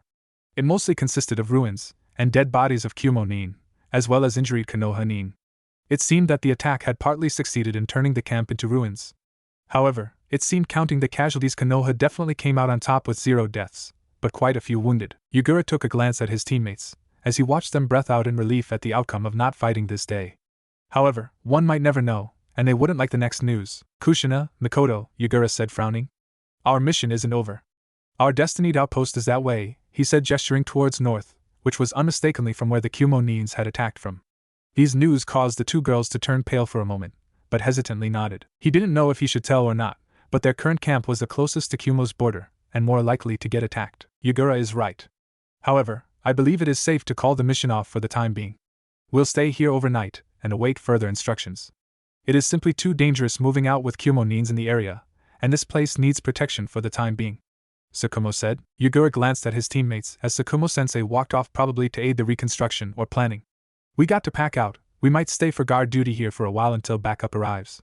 Afterwards, either help out where you can, or report to Sukumo-sensei for further instructions. The two girls nodded in return. The camp itself wasn't a complete mess. They had lost a few buildings and tents, as well as supplies, but it wasn't too fatal. Most of the Konoha nin in the area even suggested towards a minor victory due to the lack of casualties. Team 5 helped out moving the exploded boulders out of the camp. Yugura even taught Kushina the Mizuno Bunshin just for the extra physical clones helping. He would have taught her Kage Bunshin, but he still hadn't come across a good opportunity to have learned it yet. The Mizuno Bunshin was easily explained due to his previous origin in Kiri. However, the Kage Bunshin was a kenjutsu not to be taken lightly, and all he could do was remain patient and wait for a perfect opportunity. The rest of the day went quite uneventful, much to Team 5's relief. However, they found the trip quite exciting and amusing somehow. The two girls teased Yugura endlessly as he somehow ended up on cooking duty, not that he complained in the least. It was a somewhat cold evening too, but the comfort they all felt as they sat in front of a bonfire made the stay in the raised camp great. Despite the lack of tents and shelter, the Konoha nins remained strong in morale, especially when Sukumo returned from his guard duty with a guitar, which rewarded him with puzzled looks from his genin team. They were pleasantly surprised as he was quite the skilled guitarist, bringing an even better atmosphere than before. The dead Kumo nins had been dealt with, and all Team 5 could do was wait for further instructions. Yugura was quite certain that the mission would be put on halt, and most likely given to a more experienced team. Sukumo was quite satisfied with the turn of events as well. C-rank missions was mostly for genin to get their first kill, and get accustomed to the lifestyle of a shinobi/kunoichi. However, this turn of events might have been for the better. His genin had been fully prepared for an upcoming battle, which proved them to be mentally ready for the job. They didn't get their first kill yet, but they had been ready for it. The sight of already downed opponents might help them in the long run as well. Somehow he knew the first kill for Yugura would be easily done. He was more worried about Kushina and Mikoto. They were noble and pleasant people, and pacifists at heart. He almost saw his own reflection in Yugura sometimes. He was kind, mostly calm with a fiery temper. He was also loyal, and damn efficient on the field. From the few talks he also learned Yugura was a pacifist at heart, but he knew what the life as a shinobi entailed. He could still remember some of the quotes given from Yugura, which kept a lot of wisdom within them. He would remember them for another time. Those who leave their missions are trash, that's true. However, those who abandon their comrades over a mission is worse than trash. That was his personal favorite. He was slightly worried and relieved that someone could relate to him so much. Not even considering he was only 8 years old, and still missed his first kill as far as he was aware of. I know that someday I will have to make a choice on the battlefield, and quite frankly, that choice is already made. I will kill my enemies to keep my friends safe, even if it haunts me for the rest of my life. That quote was slightly more harsh, but that quote was almost taken from Sukumo's very own life. He glanced at the sleeping bodies of Team 5 with a smile. They were his first genin team, and quite frankly he enjoyed it a lot. They held more talent than anyone he had ever met before, especially Yugura. He never regretted his request to take on a genin team, even during wartime. At first it had simply been as a solution to keep company with his wife. Over time, he grew fond of the kids and their antics. The team was quite standard: the loudmouth, Kushina; the peacemaker, Mikoto; the leader type, Yugura. He was quite happy about the fact that despite these roles in the team, they seemed to get along just fine. With one last glance and a smirk, he gave his final thoughts for the night to a perverted author of a shinobi. He would definitely win their bet regarding whose genin team makes Chunin first. The following days was spent in the same manner, although they had received fresh supplies and tents, which meant the camp was as good as new. This was also one of the first attempted attacks from Kumo. Although the shinobi sent was sacrificed pawns, consisting of mostly criminals with explosive tags covering their body. It was only sheer luck that they got close enough to actually do damage. The attack was more of a sign than anything, a sign that Kumo was ready for anything Konoha might throw back at them. That very message had also put a halt on their delivery mission, resulting in a more experienced team consisting of Chunin and Jonin taking over. Their previous destination had finally become the proper base, fighting for control at the borders, and shockingly enough, their current base was targeted as well. Over the last 5 days at the camp, things had settled peaceful, and Sukumo didn't think their presence would be required for more than 2 days left. During that time, Kushina, Mikoto, and Yagura had simply been exercising and practicing. They received pointers from the Leaf Nin appointed to the camp, as well as Sukumo. This mission quickly turned from an important mission to a beneficial training expedition, not that any of them minded. Yagura had also learned that Mizu Bunshins practically sucked for multitasking, such as making food, repair broken traps, and the sort of work a Kage Bunshin would do with no trouble. It did make sense though. A Mizu Bunshin cost less chakra, but he would have to work with what was due, although he would have never realized that by people watching his clones struggle, somewhat bringing amusement to the otherwise tense shinobis would give him the answer to all his struggles. It was the usual routine. His water clones would remain mentally disturbed and struggle with the simplest of tasks, embarrassing him further, as every ninja in the area laughed at the display. Some of them even poofed out by walking into each other. His eye twitched at the display of a clone sticking his hand into the hot kettle, poofing away in cold water, cooling the otherwise boiling water down. He was very happy that he didn't regain the memories from these clones. However, despite how funny the display was for the Chunins and Jonins, some of them took pity on him. Sukumo of all people too. "Hey Yagura, I think you should stop using the Mizu Bunshin for now, okay?" he said, grinning widely. Yagura gave his all too familiar pout with crossed arms with a heavy glare. "Oh yeah? You got any other ideas, Mr. Know-It-All?" Sukumo mirrored the infamous Kakashi eye smile, slightly scaring Yagura as he thought Sukumo to be the reincarnation of Kakashi just then. Although, that would make no sense at all. Unless Kakashi stole Sukumo's body like he somehow did with Yagura. "I got a technique which might help you out quite a lot. However, I must warn you first. It drains quite a lot of chakra, but I believe your reserves might just be able to handle it. Just don't strain yourself, okay? It's a kinjutsu for a reason. You might die overusing it." "Oh yeah," the information returns when the clone poofs away. Sukumo explained as Yagura's eyes widened at the implication. "It's called the Kage Bunshin no Jutsu. Now follow my lead." Yagura couldn't help but mentally cheer and grin widely. He mirrored the crossed fingers perfectly as they both muttered Kage Bunshin no Jutsu. With the proper chakra flow, Sukumo watched slightly in awe as Yagura seemingly learned the technique on first try. Prodigy and a genius, that's for sure, he thought. Yagura blinked at his clones, who blinked back. "You there, go cook. The other one go repair traps. I'll go back to removing boulders from the camp." A chorus of "Yes, boss," was heard as the clone master had returned. The sight of several Yaguras working out for almost 20 Jonins alone was quite a funny and amazing sight. A kid looking no older than 6 or 7 due to his height carrying a quite impressive amount of weight of boulders just had to bring attention. Yagura quickly became the victim of several camera shots which would definitely be sent back to Konoha, as a reminder of the war. Usually history books would use photos from wars, and at least this was a humorous one. Yagura didn't mind, it was fun after all. Plus, it would teach the whining kids such as Sakura and Ino in their younger days to pull themselves together earlier in life. When they saw him in the history books, the mental image itself would make him sleep better tonight. Or so he thought. Yagura along with his 2 teammates woke up quite suddenly by the sound of yelling and explosions. Yagura's past experiences and knowledge made him react fast to the situation. They were under attack by a well-coordinated stealth and assault squad from Kumo. He along with his teammates lost their ground on the earth as it shattered from the explosion tags. He glanced worriedly at Kushina, who screamed out in pain as her foot got stuck in the ground. He watched in slight relief as Mikoto helped her out. "Yagura, watch out!" Kushina screamed in panic and pain. Only due to that warning Yagura managed to pull off the impossible, by simply withdrawing his staff, pushing it slightly to the side on his back, managing to guess the area a hail of kunai would impact at his back. The kunais all hit his staff by sheer luck, but he wasn't one to complain. He was always a lucky person regarding gambling, and that was one of his best gambles so far. However, he wasn't able to celebrate for long as 2 Kumo shinobis assaulted him. He leaped away, watching as the 2 shinobis managed to force him away from his team. The last sight he saw was of their sensei arriving next to Kushina and Mikoto, barely catching a glance at Yagura until he along with the 2 trailing shinobis disappeared into the dark forest. "Damn it!"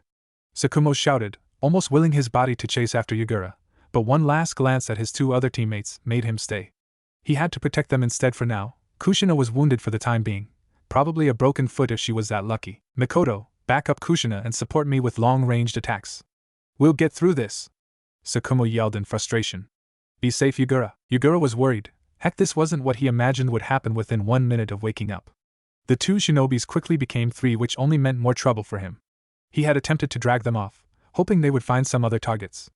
No such luck for him, they actually gained another member. He judged by their speed and uniform they would all three be Chunin at least.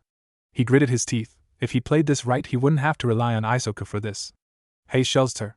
You're awake right? Right, he almost pleaded. He didn't hope that help would be needed, as that would bring too many questions. Yeah, I'm here shorty. Just focus on the battle at hand for the time being, and don't you dare die. I didn't plan on dying in any way. Yugura thought back as he cut off the connection for the time being. He had dragged the trailing Kumo shinobis far enough now for a plan to set in action. It was only his luck that it was raining too, perfect for Swait and Jutsu. Kage Bunshin no Jutsu. He whispered as 3 clones appeared going into hiding. Miza Bunhan no Jutsu. He instead shouted as he purposely announced 3 other clones ready for battle, and not a moment too late. One of the attackers was just 1 second from striking, but an expertful block from one of the clones took away the danger. Yugura immediately withdrew his staff, slamming it hard into the surprised Kumo Nin, but he couldn't relax yet. The 2 other Kumo shinobi arrived, and they seemed eager for blood. His blood. Yugura growled, "Bring it." He shouted as the 4 clones engaged the 2 Kumo shinobi in a taijutsu spar, only to be pushed back when the 3rd member returned. Truth be told, Yugura was impressed with his taijutsu keeping up so far. Suiro no Jutsu. A voice came from the dark forest. Yugura smirked as one of the Kumo shinobi's eyes widened in surprise as a water prison formed around him. Yugura formed another pair of Mizu Bunshins as they managed to keep the other 2 Chunin at bay for the time being. It was clear what the 2 free shinobis attempted to do. They wanted to free their trapped partner before he drowned a horrible death. Ever since he saw Zabuza perform this jutsu, it has become one of his favorite. It's a perfect support jutsu, as well as a dangerous prison. Not many people knows how to break out, and especially not Kumo shinobi. To use their right hand inside that prison would be stupid, suicidal at best. As the 4 Mizu clones kept the 2 other shinobis at bay, whom remained completely oblivious to what Yugura intended to do. He had kept his true self hidden. With a kunai in hand he sneaked up on the water prison.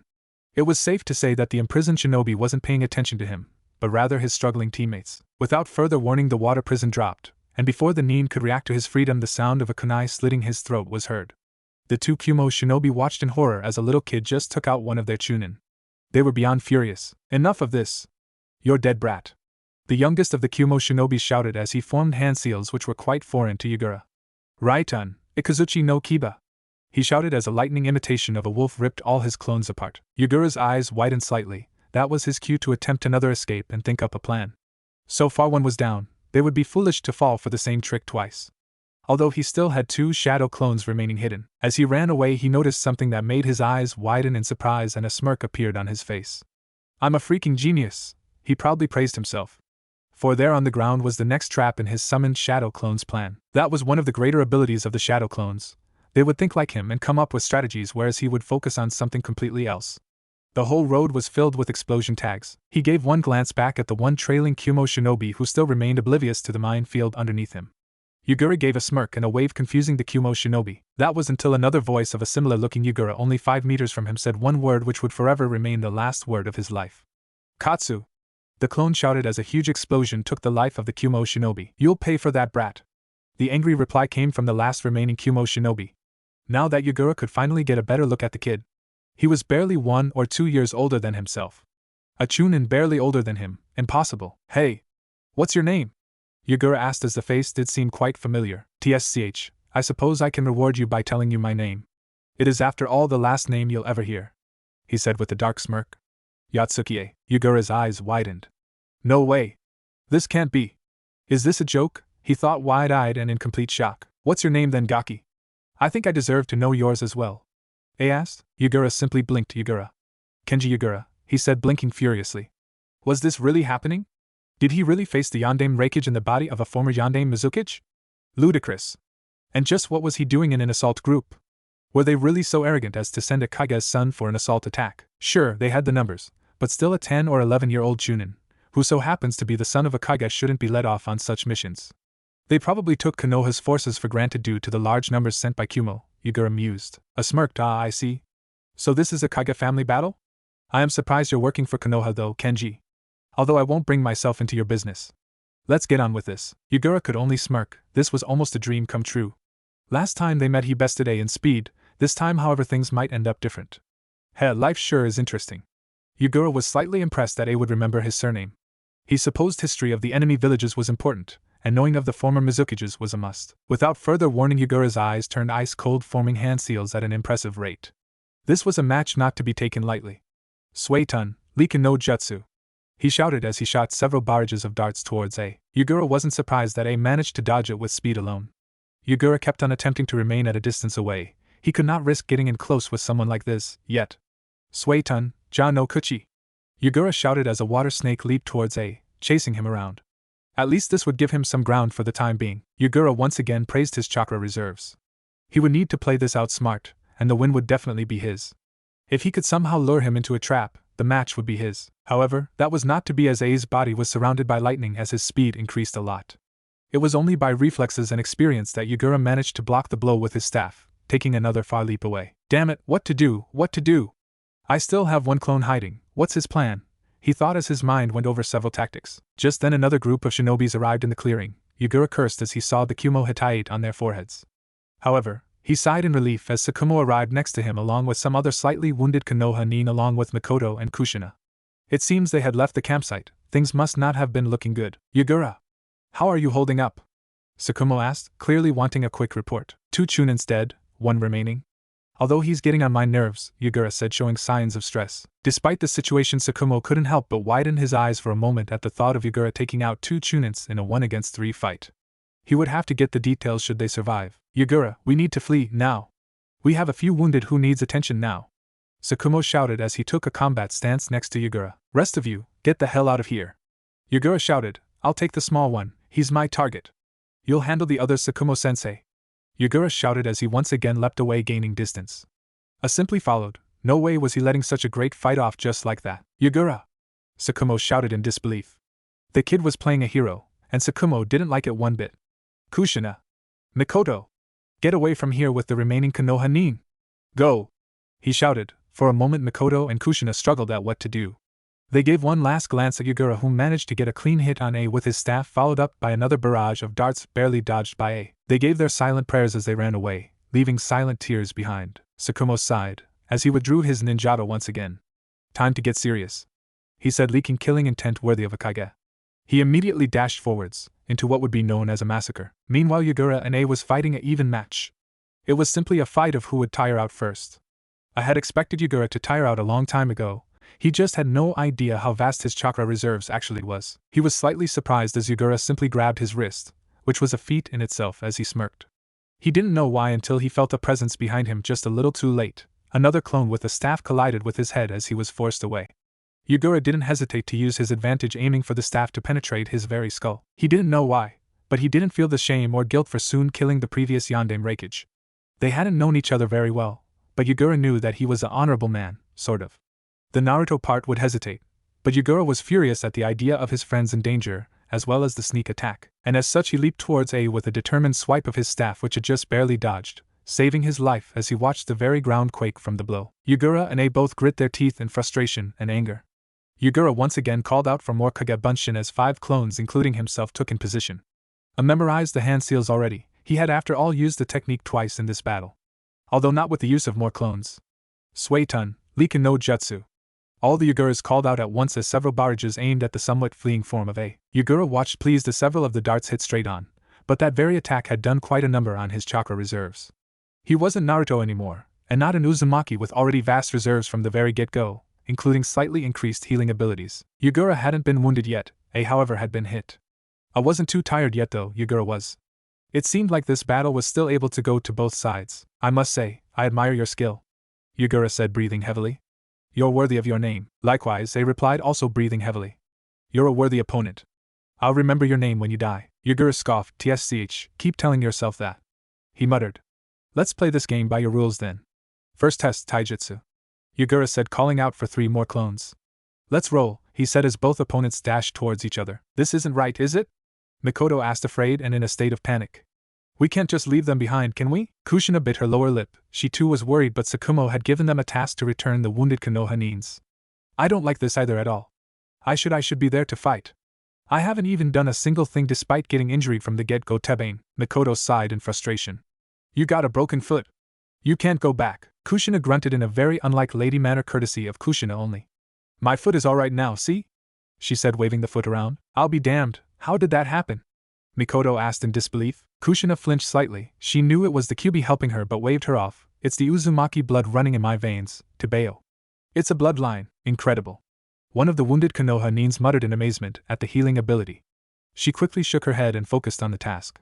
I know what you're going through right now. Believe me. We can take the trip back on our own, should you decide to leave. Don't worry, she said, giving a genuine smile. Mikoto and Kushina both gave a glance at each other. They noticed that the other wounded nins nodded back at them. Kushina and Mikoto didn't have to be told twice. They were cowards before. But one thing was for sure, they couldn't leave behind their teammates. Let's go! Kushina shouted with loud enthusiasm. Mikoto ran with her as they both withdrew their ninjato prepared for battle. Not many would notice their immediate presence due to the heavy rain and thunder anyway. Second test. Genjutsu. Yugura said, not even caring about his bloody face, as well as his ragged clothes. His only comfort was that A didn't look any better. Batsuraka Gozo no Jutsu. Yugura whispered, smirking. A was breathing heavily. He didn't hear the name of the genjutsu, but he knew something was up. He could feel the air around him diminish. That's when it hit him. The damn brat was trying to strangle him by genjutsu. Kai! He called out quickly, only to realize he was in a second-layered genjutsu, only that nothing was happening to him. This was due to Yugura's second part of his plan. Kaben Yokai, Petal Disguise, which kept him hidden for the time being. Unknown to A2, shadow clones had been formed in the moment he lost attention to Yugura. He remained stealth, but could feel the chakra draining him. The clones had to work fast. Suiro no Jutsu. One of the clones shouted. The other clone threw several explosion-tagged kunais at the target. He merely leaped away. This gave the stealth Yugura his opportunity. He leaped with his staff in his arms, slamming it into the oblivious nin whom collided straight to the ground with a loud thud. The three Yuguras followed that up by throwing several shuriken at the target. Out of the 15 thrown, 4 of them hit target in his back. Yugura smirked as he panted from a safe distance. How's that, huh? He asked, smirking. A simply forced himself back up. You brat. You brat. You'll regret that. I'll kill you. So much for respecting your opponent any longer. Yugura thought, finding at least some amusement in the situation. I'm gonna rip you apart, you freaking midget! I yelled. Time seemed to freeze at that moment. Did he just call me a midget? He thought, wide-eyed. His eyes narrowed in anger as he took a firm grasp of his staff. With one surprising war cry pulling A off guard, Yugura for the first time in the fight initiated the close combat fight with his last remaining strength. When Kushina and Mikoto arrived at the very same clearing from before, they met a terrifying sight. Their sensei was the last man standing, but that wasn't what terrified them. He was bathed in the blood of his enemies, and the occasional lightning from the sky only added to his intimidating figure. They both flinched as he glanced at them with the coldest eyes they had ever seen on his person. His eyes immediately softened, then widened as he remembered his third genin. He watched as a few Kumo shinobis were running off in the very same distance, feeling a sudden need to get away from this bloody demon. Damn it! We gotta get to Yugura before them, let's go! Sukumo shouted, already in movement from the moment he started ordering around. Both Mikoto and Kushina ran with incredible speed, their adrenaline kicking and adding to the speed. They would save Yugura, that was one thing they wouldn't fail. Yugura was in trouble, and he knew it. He had considered using his Biju's chakra, but then he felt the incoming presence of his sensei and teammates whom would arrive soon. He would just need to buy a bit more of time. A didn't seem happy. He didn't need anybody's help, yet some random Kumo Chunin interrupted their fight. He felt disgusted with himself. He finally met a strong and skilled opponent just for this idiot to ruin the fight? He couldn't even stop the other nin's movement as he leaped towards Yugura, who used his last remaining strength to fend off the assaulting nin. I had to admire the kid.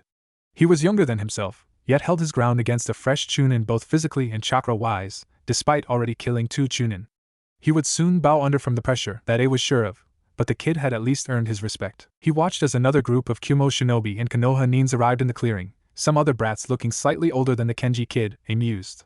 He was out of the match either way. He was too tired and exhausted. He kept his focus on the struggling form of Yugura, as this last attack would decide his fate.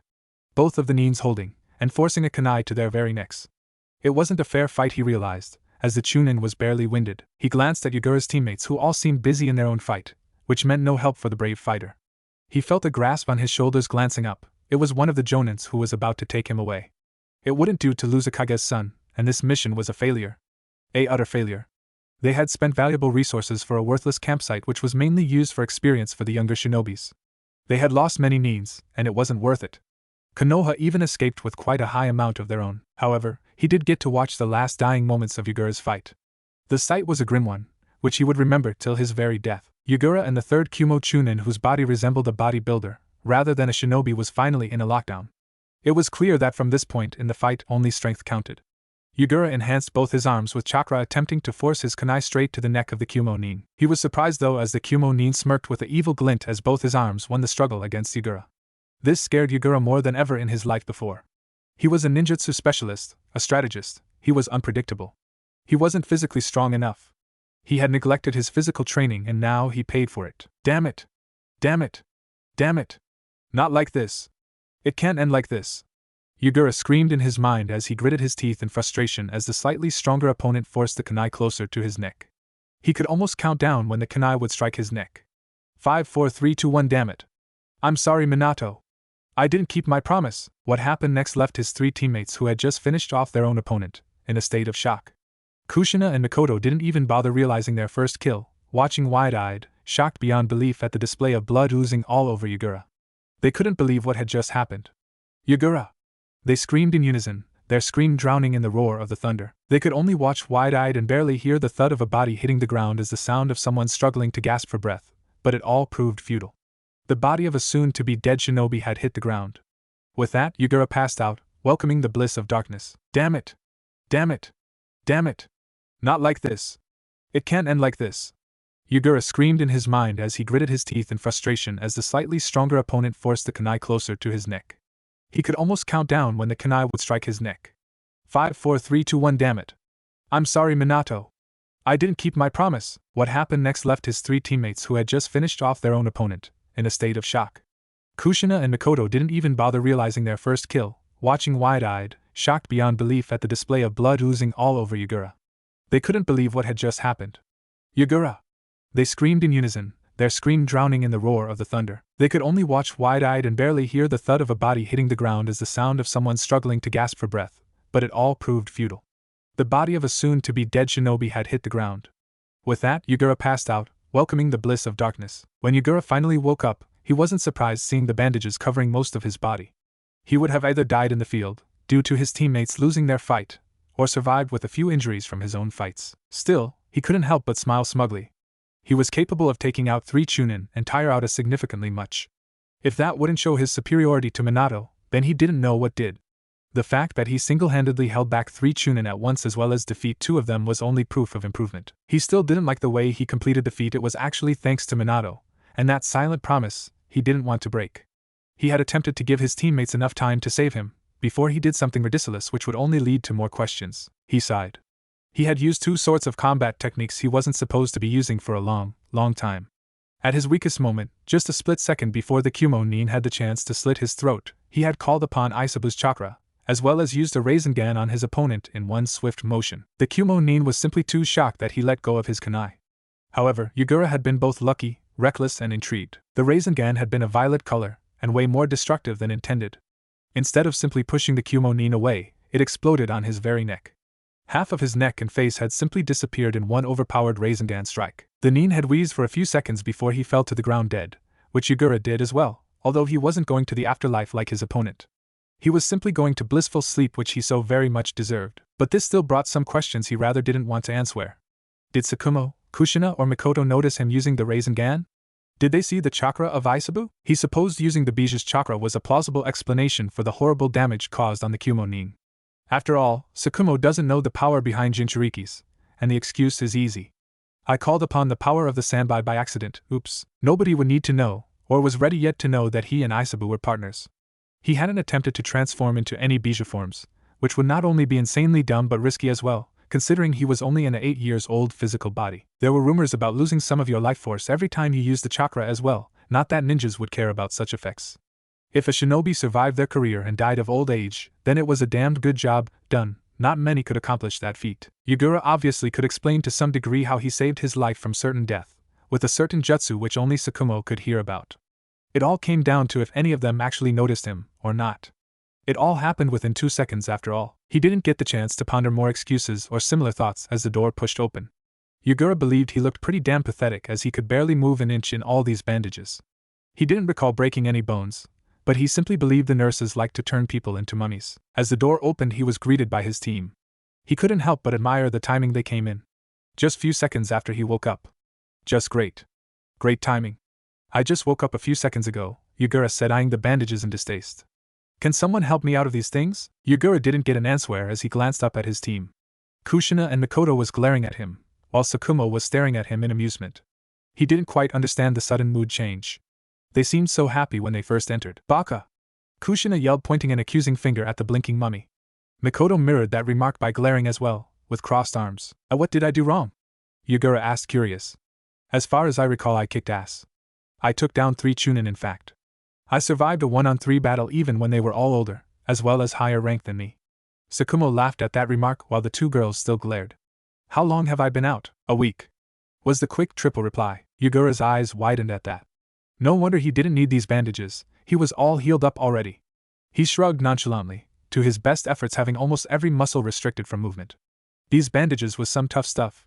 In that case, can someone help me out? I would like to get back to Minato and boast about my awesome abilities. You're a little bit too late for that, Sukumo said, grinning. I've already boasted enough. Not many can brag about having a genin fight 4 Chunin, and even end up winning. Damn, I'm a good sensei. Yugura chose to ignore that as he focused on the still glaring girls on his team. Is something wrong? He asked as they rolled their eyes. I don't understand. You acted too reckless. You can't just go off yelling run off, and then immediately go into battle. We're a team, and we do things together, Makoto said in a scolding tone. Sorry, I didn't quite think about it. I was in this certain mood when fighting that kid. Yatsuki was his name. He was the Raiku's son, he told me. Pretty cool, huh? He said, grinning. I felt like a legendary battle was taking place. I didn't think clearly, Sukumo chuckled as he sat down in a chair. He knew just what he was talking about. He had his own fair share of awesome battles. Although Yugura meant legendary battle in a complete different and actual logical sense. By the way, we were wondering about something, Kushina muttered. We didn't quite notice what happened, but perhaps you can enlighten us? You see, you were almost dead. I actually thought you were gonna die, she said, clenching her fists. And then something crazy happens, some lightning blinds us, and the next thing happens is that your opponent's head was blasted off. I mean, what the hell? Yugura's eyes widened slightly at that. He wasn't sure if Kushina exaggerated just a little bit, or if he actually hit him that bad. What did you do to him? Was the question they all asked in unison. He blinked. I don't know. You don't know? Makoto asked, suspicious Sharingan spinning. Yugura instantly gulped at the perfect lie detector in full display. Are you sure of that, Yugura? She asked in a very sweet tone. Yugura sighed. Here goes the awesome Yugura mislead, but don't lie persona. I have no idea how I literally blew off his head, I swear. And truth be told, he didn't know how he blew his head off. As far as he was concerned, it was only half the head. He's speaking the truth, Makoto said, frowning. Yugura glanced at Sukumo. At least this would stop this little interrogation and end it at that. Do you think it was the belly beast? Sukumo's eyes widened slightly as he took the not-so-subtle hint, as he sat in a thinking pose. I believe it could be. I mean, it's plausible. Who knows, he muttered. What are you two talking about? Makoto asked. Secrets, Yugura stated with a smirk. Secrets which are highly classified, so stop prying already. Makoto and Kushina's eyes narrowed in an instant. I think we speak for both of us when we don't like feeling left out. They spoke creepily in the same tone and at the same time. They paused for at least 5 seconds before continuing. Are we clear? Okay, it was official. Those two creeped the hell out of Yugura and Sukumo. I bring it up with Hokage-sama, Yugura replied, sweat dropping, giving a pleading look at Sukumo. He still had trouble getting out of these bandages, and being surrounded by creepy girls talking in unison as if they were one being was creepy. Oh, come on. Just tell us, Yugura. Kushina all but pleaded as she along with Makoto looked pleadingly at Sukumo and Yugura. Sukumo knows the secret. I'm just a messenger, Yugura said, smirking. Sukumo raised an eyebrow, as if saying, really? Well, it seems you're getting better, Yugura. Please do write a letter, or visit once you're let out of the hospital. Until then, I suppose it's only fair that you spend time with your teammates. They have been very worried about you. Ja-ni, Sukumo said, smiling. So what's the secret anyway? You can tell us now that he's gone.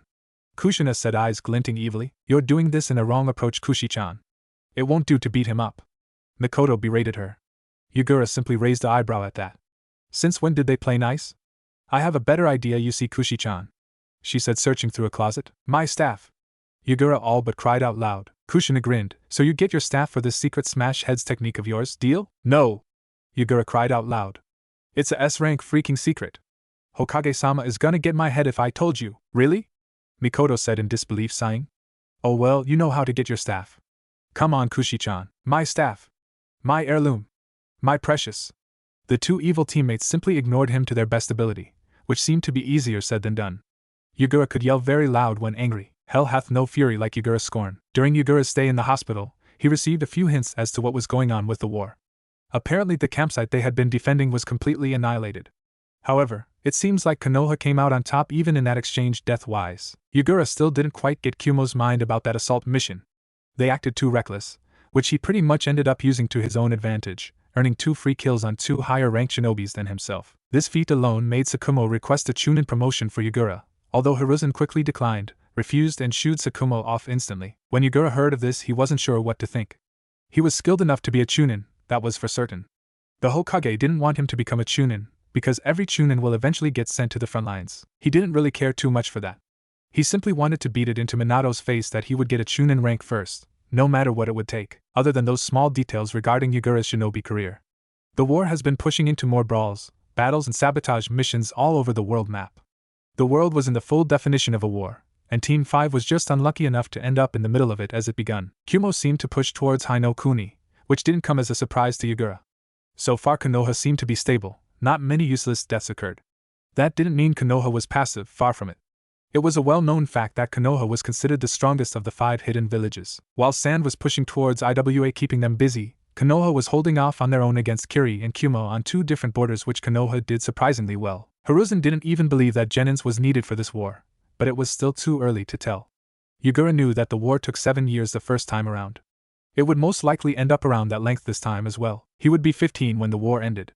And he would damn well be a Jonin when the war was over, this he promised to himself. He would then go for the Hokage seat as well. He was simply just made for the job, he reasoned. That, and the shocked faces of Minato, Mikoto and Kushina would be worth all the paperwork. When Yugura was finally outside of the hospital, it didn't take him long to retrieve his staff. Mikoto could be very unoriginal when it came to hiding places. Who of all people would hide such a majestic item such as his staff under their bed? The most difficult part was simply to break in. The Uchihos wasn't happy about non-Uchihos walking around their compound, it seemed. Either way, it seemed like the 2 teammates had calmed down somewhat. They had even gone as far as to ask the Hokage, whom admitted Yugura was right. It was actually a S-rank secret, and that they shouldn't pry. That had ended the case, although they weren't happy about it. For a whole week Yugura received the cold shoulder during an exciting week of D-ranks. It was first when he asked how it was his fault for not being able to tell, which they had to agree with. They started talking with him again since then. Yugura didn't understand girls when he was 16 as Naruto, and it didn't seem like Yugura had any more luck so far. Even the ancient 3-tailed turtle in his stomach, who was always eager to pick up knowledge, remained confused. However, training quickly resumed for Team 5, and for that Yugura was grateful. By the way, I never asked. What happened once I passed out after blasting that Chunin's head off? Yugura asked. Well, the fight was pretty much over. We all finished off our opponent at the same time, and the remaining Kumo shinobi regrouped back at the raised campsite. We retreated from that point with Sukumo carrying you. Mikoto explained. Oh well, thanks, Yugura said sheepishly. He wasn't one that usually thanked people, but he supposed saving his life was sort of nice. You're welcome. Either way, we're back in Konoha for D and C ranks for Kami knows how long. It seems Hiruzen won't allow any of you to take on the Chunin rank until you reach the age of 10, unless the war takes a drastic change, Sukumo said, frowning somewhat. I won't be your sensei forever either. I will be sent to Iwa's border soon. Yugura raised an eyebrow at that. He remembered Sukumo's reputation from the village of the sand. He was seemingly the same for Suna as the Yellow Flash was to IWA. If he ended up on Iwa's frontline, well, that's one more historical change. This also means you'll swap senseis once in a while, and even train on your own at times. I would suggest sticking together as a group. You all make a good team after all. The 3 students nodded at that. Now let's get some training going on. I can't have lazy students hanging around giving me a bad reputation. Yugura merely smiled. He would do his absolute best to advance in skill. He could somewhat reason with Hiruzen's ideals about sending young shinobis to war, especially Jinchurikis, but then again he would just have more time to prepare, and prepare he would definitely do. That was his promise for the next 16 months. Time skip, 16 months, the day of Yugura's promotion. Over the many months not too much happened. Yugura remained the shortest of the academy bunch, but he was considered the strongest. Minato was a close second, or at least to the blonde's opinion, Yugura was second. Yugura had been training with Team 5 many times, as well as accepting various missions. They never really went on crazy missions such as their first C rank. He supposed it was the curse of the first C rank mission always turning A rank. Appearance-wise a bit changed, at least for the females of the team. Yugura kept on hinting towards a late growth spurt for himself, while everyone else seemed to grow more and more. Yugura would grumble, but since he couldn't brag about being tall, he would at least boast about having the good looks. Not many could disagree with that. Although he was still subject to some teasing regarding his height, which would usually make him retaliate in anger, and most likely beat said person to a pulp. He had earned a fair share of Rios over the years completing various missions. Team 5 remained a team, although it seemed times were slightly beginning to change. The first change was Mikoto. Being the oldest of the team, she received her Chunin rank on her birthday. She was sent off towards Suna 2 weeks later. Kushina followed up a month later. She was sent towards Kumo. Then finally came Yagura 3 months later. He was ready to make a name for himself, and truly believed in his abilities. He had used shadow clones to an incredible level during his training sessions. His chakra control as well as nin and genjutsu arsenal became better and larger. His style became more refined, and he learned to take advantage of his height in close-range combat. All in all, Yagura was the perfect example of a Chunin-ready shinobi. Nothing could turn his mood down, nothing. Or maybe he spoke too fast once again. "You're going to Kiri?" Hiruzen said simply. "Excuse me?" Yagura asked, surprised. "Kiri? That's the stupidest idea I've heard of in my life." "Really?" Hiruzen sighed with a glare. "Don't question my authority, Yagura. I know it was your previous home. I'm not sending you there because I want to. We need reinforcements down there, fast, and the fact that you're a great Suiten user will be beneficial. Because the area is surrounded by water? I'll be of better use that way," Yagura stated simply. "If I end up captured, which is quite possible, every shinobi runs that risk." Hiruzen retorted. "True, I suppose," he said, frowning. "Doesn't mean I have to like it." Hiruzen cracked a smile as he threw the Chunin vest at Yagura. "Wear the vest with pride and all that. Just don't throw it out in the trash can first thing when you walk out," he said, chuckling. Yagura cracked a smile in return. "Don't worry. This vest will definitely be a nice wall decoration." "When do I leave for Kiri, Hokage-sama?" 10 days from now, at the North Gate at 8 in the morning. You'll be going with Danzo's group this time," Hiruzen explained. Yagura frowned at the name Danzo. Not much was known about him, other than he was well renowned as a shinobi until he became crippled. These days he's a strategist for Konoha, although he's very shady. He became Rokudame Hokage for like 5 days in Naruto's timeline, which you obviously don't become by doing nothing. Danzo was a shady person, which Yagura didn't like at all. Then again, there was some irony in this. Danzo had from Tsunade's stories requested full control of Naruto's previous self, which Danzo somewhat got now. Yagura as a Jinchuriki with quite good control was now under Danzo's command. He hadn't done a full transformation yet, and didn't plan on doing for a while. But he was quite certain it would be possible, although it would be interesting to see. His friendship with Isabu was unquestionable. He had even opened up the seal in his mindscape, giving full space and movement to the turtle. He had memories from Naruto's Jinchuriki powers with Kurama, which was different than his current own. They were different in a big sense. Whereas he as Naruto got a Biju cloak enhancing his speed, as well as chakra reserves, Isabu was different. He was something akin to what Killer Bee was. He could draw upon the tails at will without actually using a Biju cloak, 3 in total, which he believed was totally badass. Of course 8 beats 3, but he would go down in history as the first perfect Jinchuriki. He still had to tell his teammates about it, but he suspected they would realize when this war was over. As would many others, Hiruzen and Jiraiya obviously knew of his development, seeing as it was Jiraiya practicing with him. They were obviously pleased with the results. "Alrighty then," Yagura said, bowing. "I'll see you some other time, Hokage-sama, and that is a promise," he said, flashing a grin. "Oh, and do greet Minato from me," Hiruzen said, chuckling as the door shut close. "Minato is in Kiri?" Yagura muttered. "I'll definitely not let that blonde show me up," he grumbled as he walked back home to prepare his supplies, as well as weapons and tools for the trip. Yagura was beyond pleased as the group traveled towards east to the wet islands of Kiri. Usually people would expect someone to berate him for being a kid, for being too short. Not these days. He had gained a reputation amongst the Leaf Nines, almost putting Kushina's title Red Hot Bloody Habanero to shame. It was an unspoken rule, don't call Yagura short, or even refer to him as a kid. Other than that, people learned that he was a nice fellow. He could pack a punch, and his Suiten jutsus was very useful.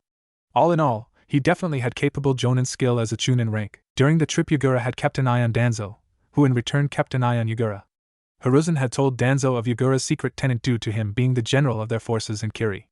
Danzo wasn't usually the man Yagura would willingly trust that information to, but he didn't quite have a choice. He didn't know whether this Danzo was different from the future or not. He supposed that Danzo wouldn't just throw him away on a suicide mission for no reason. Jinchuriki meant power, and more power was better for the village. That was simple Danzo math. Danzo had even requested a conversation with Yagura concerning his abilities. Suffice to say, Danzo was actually smiling at the idea of having an almost perfect Jinchuriki under his wing. Yagura fought back a frown at the man's facial expression at those news. Then again, Yagura didn't quite understand Danzo's obsession with Jinchuriki. As far as he was aware of, he was the first in this time's history so far to even gain the tiniest bit of control. Everyone else was either suppressing their demon, such as Kushina, or running mad, as the Shikaku containers in Suna. Danzo had requested a spar with Yagura, which he gracefully accepted, and even more gracefully beat the old cripple almost too easily. Apparently Biju Tails was quite resistant to futon jutsus, which happened to be most of Danzo's arsenal. Danzo admitted Yagura was truly a perfect weapon, earning a not-so-suppressed frown from Yagura. But whatever pleased the man, Yagura thought absent-mindedly. Becoming a perfect Jinchuriki was only this easy for him for special reasons. He had some knowledge from Naruto's memories, as well as ending up with one of the more friendlier Bijus quickly becoming his partner. He actually supposed Aisabu's company was more pleasant than Kurama's. Apparently being free outside for the turtle is just as boring as inside the seal. Most of his hideouts would be by sea, which to Aisabu was horrible boring. At least he could adjust the scenery to his liking in the seal, and enjoy Yagura's fights. They had an easygoing friendship, and it would stay that way for a long time, Yagura promised himself. His training didn't only consist of Suiton, Taijutsu, as well as getting accustomed to using the Biju's chakra. To be fair, the Biju chakra training was by far the easiest, as there was no more resistance from his partner. He had recently gotten a new element, and one of the more dangerous ones combined with his current element. He had gotten lightning, which would definitely make a dangerous combo. He was still getting accustomed using the lightning element, but he made fast progress.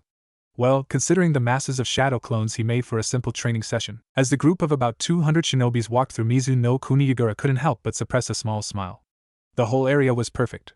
The amount of water all over the place would prove useful, and he supposed he had his previous knowledge of Kiri to thank for, as the mist didn't seem half as annoying to him as it did to others. The group traveled for 3 days in total, and finally sighed in relief when they arrived at the main base.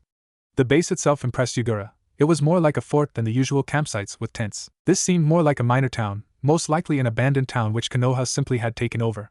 It was perfect luck too. The base was in a perfect position, and the walls surrounding the village would prove great for defense. As Danzo finally dismissed them, Yagura quickly walked around exploring. It seemed like the camp had 3 eating sessions per day. A few personal rooms, although they seemed to get quite crowded as the war went on. There was also a hospital ward, and speak of hospital wards, why are you always bandaged like a mummy whenever I see you? Yagura asked with obvious amusement. Yagura!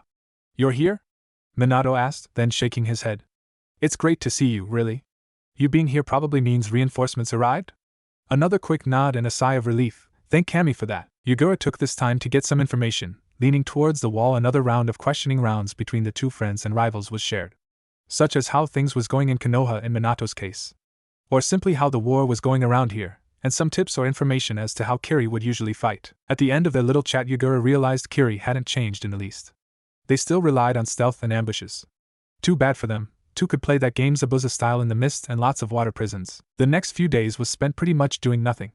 Danzo was still strategizing, putting units to whatever good use he could imagine. Yagura didn't quite understand these leaf means though. They all refused to wear proper clothing, sticking to their usual attire, even despite this land was constantly raining, as well as the heavy mist. Yagura had often encouraged people to at least wear some camel clothing, for their safety's sake too, as it kept them hidden easier, but it was refused. Their loss, Yagura reasoned. At least he thought so, until his allies mistakenly saw him as a Kiri nin for a moment. It seemed like proper equipment wasn't always the safest way to go at it in war. As time went on, he finally got a request from Danzo to report at his main tent. Yagura didn't hesitate in the least. He was getting restless already. Alright, everyone's present. Let's start the meeting, Danzo said, moving towards a map of Kiri. Yagura took that moment to notice the others in the room. It seemed like around 200 Chunin and Jonins had assembled, and hopefully they would get sent out. I've spent a few days here to read your reports, and see your additional skill. I have put you out to where I believe your skills will do good use. Around this tent, you'll find several papers with your names on some of them. When you find your name, you'll see which base I've decided to set you off to. You'll leave first thing in the morning for your new area. Any questions? Danzo asked. None came?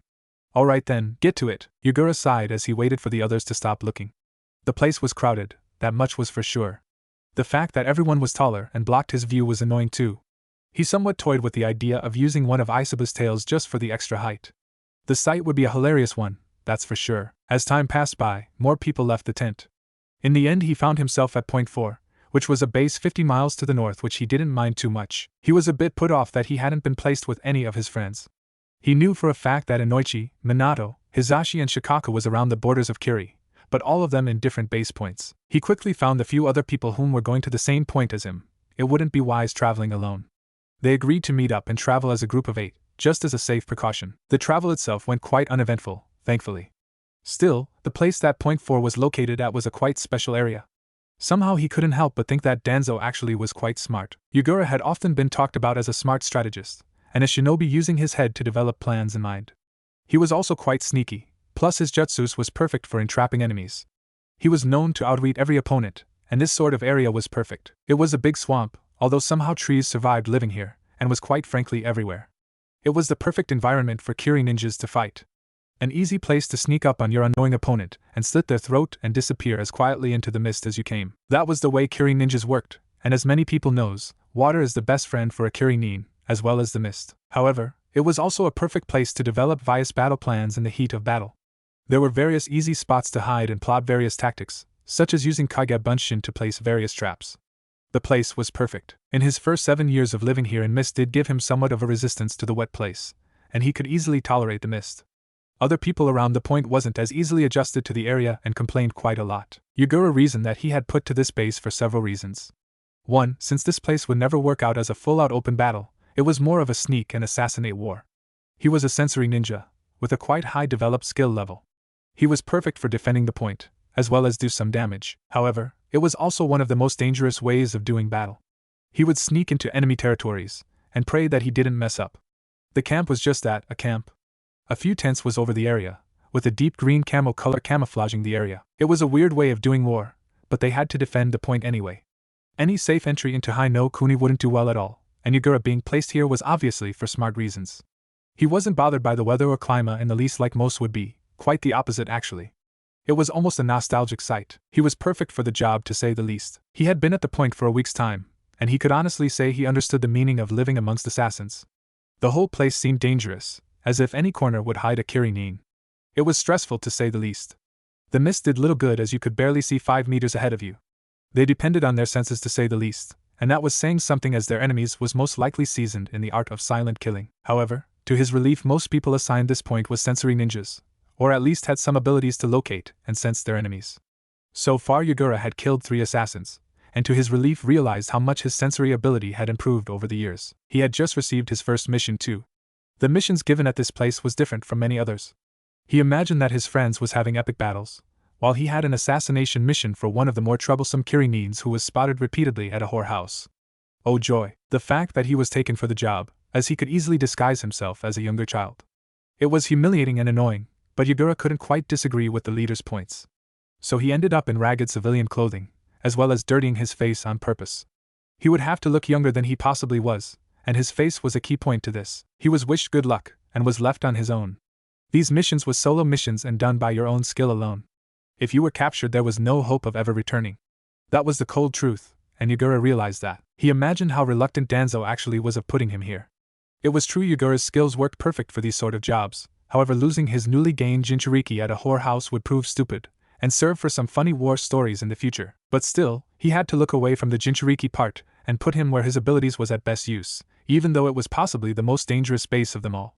Truth be told, Yugura was good all around, but this place was where most people lacked the abilities to stand strong. Either way, Yugura managed to sneak through the misty forest quite successful. He was wary of every movement as he moved forward. His target would visit a village 20 miles inside Kiri's borders. It didn't take him long to get out of the misty area and locate the village. So far no problems, but this was the dangerous part. He didn't know much of his target, other than he was a man in his 30s who was leading some divisions in this area. He looked like the average Kiri nin going by the name Hideki. Sharp shark-like teeth, brown spiky hair and 5 feet 10 inches in height. He was easily located by the way he wore his hitite. It was hanging loosely around his head, sideways somewhat like Sabuza. He hid away his kunai in his sleeve, as he made sure his smoke bombs remained hidden. Once his kill was secured, panic would definitely catch attention. He would flee with the smoke as distraction and panicking people would serve perfect anyway. He took on the role of a poor homeless child looking for food as he limped through the streets. Not many people took notice of him, which was good. They didn't even give him a look of pity. It seemed like Kiri hadn't changed in the least. As he limped through the village he found a poster of the house he was trying to locate. The problem was solved as a group of loud and brash men walked through the street without a care in the world. Bingo, Yugura muttered with a smirk as he located the man he was looking for. He followed the group at a safe distance, and wasn't too surprised when they all entered the house at once. From there Yugura simply walked into the alleyway behind the house. He knocked on the back door waiting for someone to open, which a woman in a blue dress did. The moment she saw him she glared. "Get out of here you pest! Shoo! Get away! I'm busy!" she shouted. But I'm hungry PL please," he pleaded. However she simply made a move to slam the door. He smirked, and just a moment before the door was shut he dashed inside with impressive speed. Just before the woman could utter her surprise he knocked her out quietly with a hit to her neck. He moved the woman behind a few crates which would keep her hidden for some time. He made sure to memorize the woman's voice and attire as he hinged into the very lady. "Hey Kamiko-chan, what was that?" another woman asked. "Oh, it was nothing. Just a passing street rat," she said, showing a frown in distaste. "Don't worry, I threw him out on the street again." The other woman smirked but simply shrugged. "You know, Kami-chan. You have work to do." "Room 5, some guy named Hideki, I think it was," the woman said. Mentally, Yugura was cheering. This was an even better opportunity than he ever imagined. Hideki was the name of his target. Not for the first, and hopefully not last time, did he praise his luck. "All right, I'll get down to it," she said, doing a mock salute. She was left alone as she moved upstairs. She could hear noises coming from the rooms and simply sighed. This was an humiliating act, but it was his job after all. He found the room number 5 and simply knocked on the door. A rough voice was what greeted her. The sight of the many scars on Hideki's body almost made him want to vomit, but he played along in the act. He moved into the room with swaying hips, making sure to mask his chakra reserves to that of a civilian, and so far it didn't seem like Hideki seemed to take notice. His kunai was hidden in his sleeve, ready for a clean strike whenever. "Hey beautiful," Hideki said with a predatory gaze.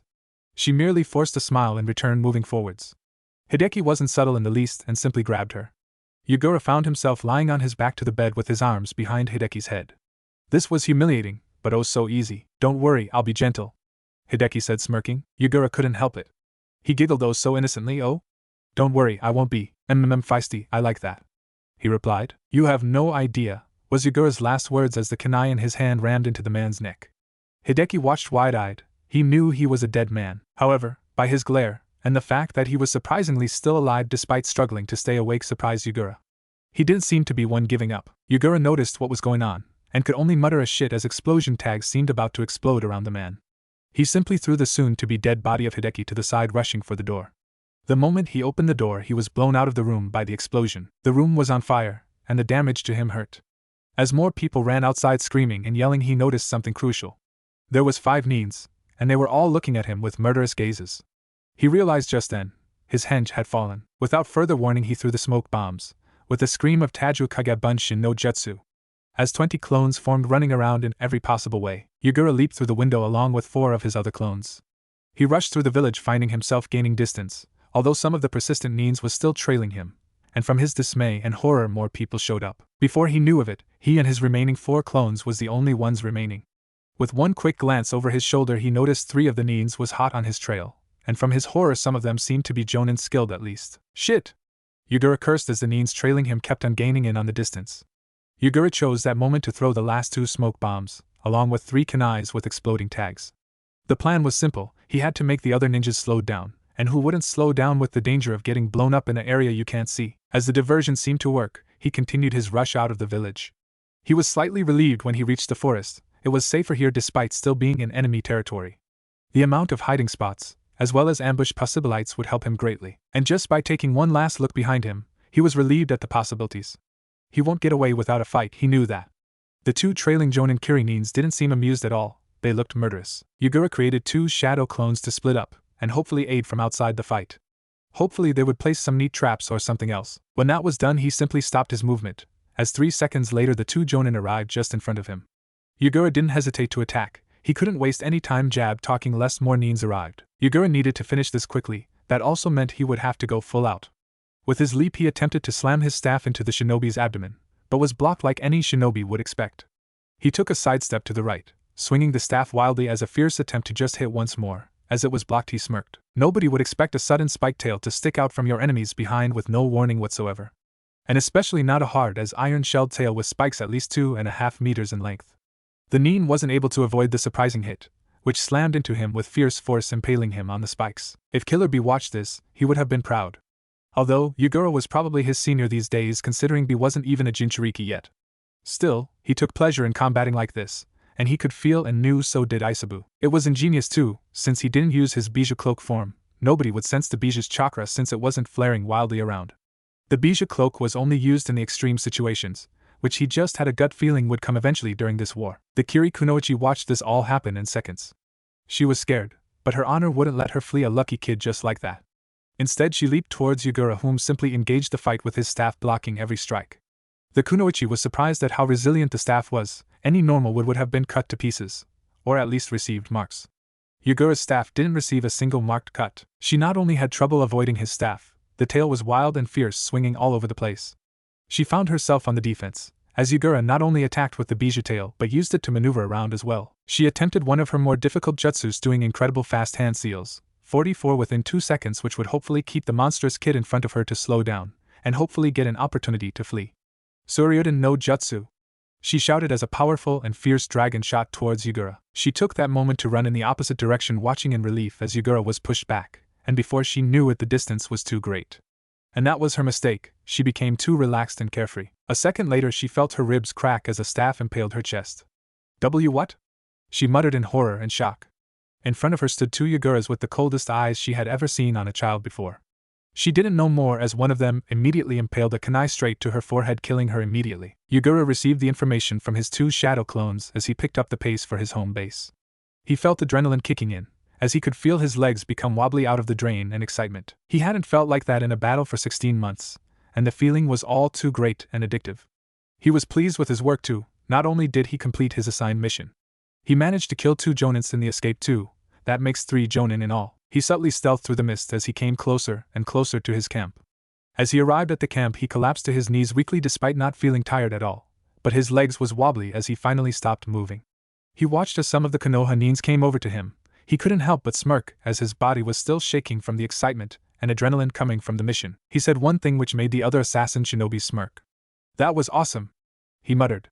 He then went on to tell them of his assassination, to the explosion and escape and the kills. Needless to say, they were quite surprised at Yugura's skill. They also somewhat questioned Sukumo's teachings if a 10-year-old boy could take on the role and act perfectly as a henge whore. The irony wasn't lost upon Yugura when they mentioned that. It was after all Jiraiya that gave him such teachings, and he felt somewhat a tinge of pity for the quite noble man known as Sukumo who would take the burden of Jiraiya's not-so-noble teachings. Great job, Yugura. I honestly expected you to be away for at least a few more days. Completing your assassination within 2 hours is nothing but impressive, including killing 2 Jonins? Very impressive indeed. Hitsuka, his leader at the moment, said. He received nods of agreement and awe amongst the others. Thanks, he said sheepishly. I don't want to be a bother. But can someone help me to my tent? I can barely move my legs, they feel like jelly, and won't move at all. I got to get my emotions under control, can't have this happening every time, he said chuckling. Hitsuka smiled. Adrenaline kick, eh? Come on along then, he said as he supported the younger shinobi. Hitsuka was definitely looking forward to see more of Yugura's abilities. The following 3 weeks was quiet as usual. Yugura had calmed down from the mission, but found his stay here to be exciting. He didn't believe assassination missions could get yourself so pumped up. He could definitely understand why Kakashi had been in ANBU for 10 years straight. It was an addictive feeling if nothing else, and just for that reason he realized there were several rules. You could only take a mission every week unless certain missions specifically required your skill or person, as Yugura also noticed the other people were getting anxious for more missions. He had so far in his life mainly been doing escorts, which was boring. This was exciting and interesting. He had so far done 2 more assassinations, but they weren't as exciting as the first one, nor as challenging. It was simply killing off some bandit leaders in the area whom were messing with civilians. It wasn't an important job, but it was at least something to do. Other than that, the place had been quiet. A few Kiri nins had been roaming about, but was quickly dealt with. Unfortunately, Konoha also lost some casualties, from amateur mistakes, Yugura thought. It was first a month later when he received his monthly mail. They would only receive mail from home once each month, and even that was stretching it. 2 of them was from Mikoto and Kushina, who had returned home from duty. They had written about their experiences. Yugura couldn't help but feel they got off lucky compared to the level of his missions. At least they were safe and happy, that's all that mattered. The second one was quite an eye-opener, and something that made him jump to action ASAP. It was from the Shinobi Corps, regarding Minato's letter. Kenji Yugura. It is the Shinobi Corps' painful duty to inform you that your friend Namikaze Minato, as of 3 weeks, January 21st, ago went MIA. You are ordered to return immediately to the main base of the Kiri borders and report to Shimura Danzo for further instructions regarding the topic. Our sympathy is with you in these grave times. Humbly yours, Shinobi Corps, Shimura Danzo. It was a rainy and depressive day when Yugura finally arrived at the main base. He had traveled for a day with the escort of 3 Jonins. The trip had been quiet and uneventful, and for that he was thankful. During the trip his thoughts repeatedly went towards Minato. He had been gone for more than 3 weeks, and most likely kept in capture and suffered in interrogation. However, he still had hope. Danzo wouldn't have him return to the base, just for a simple MIA case. It seemed whatever had happened to Minato was a problem to Danzo.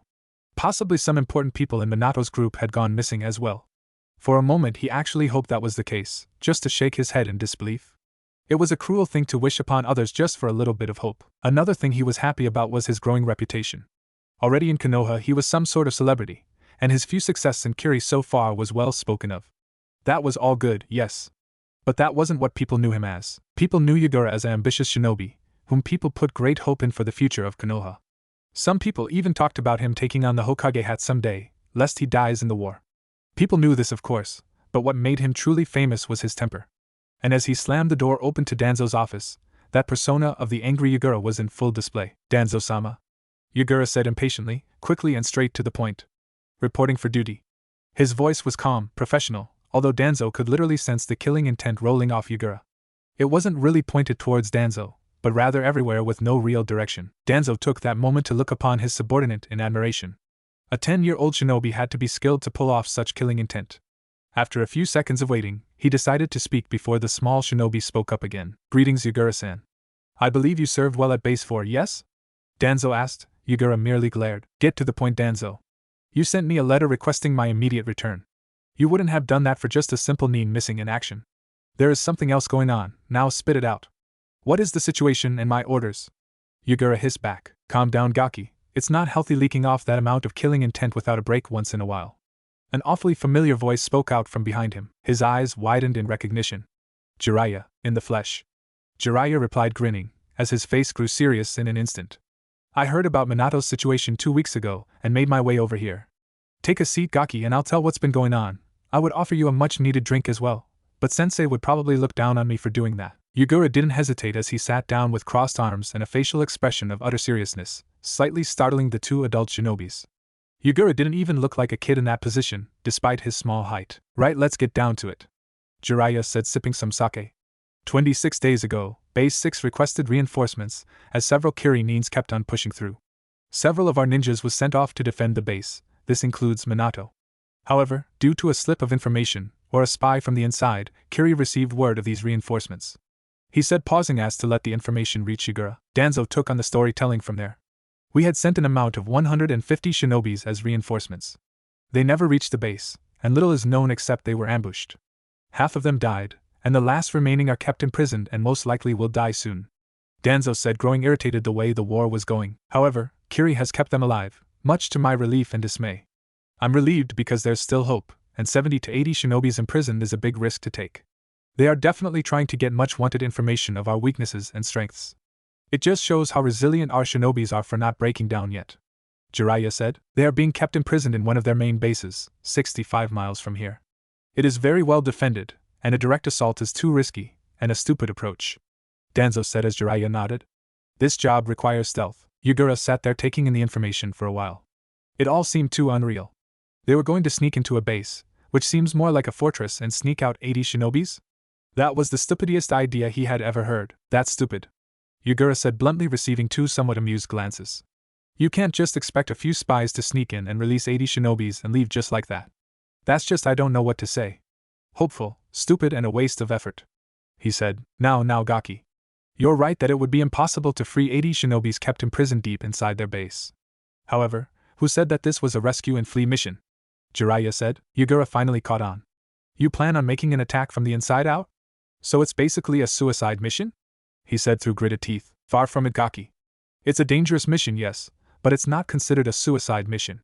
I have received permission to gather an infiltration squad and free the imprisoned shinobis from the inside out. We will at that moment have around 85 shinobis inside the base, ready to cause havoc," Jiraiya explained, "and we will send our forces from the outside once the signal is given by Jiraiya. They will be too busy keeping the shinobis from the inside busy, and that will be our cue to victory," Danzo said, smirking in anticipation. "That's all good and stuff. But why did you personally request my presence for this meeting and job?" Yagura asked. "Simple, Gaki. I'll be clear with you. I wouldn't have requested you at first, but you impressed me.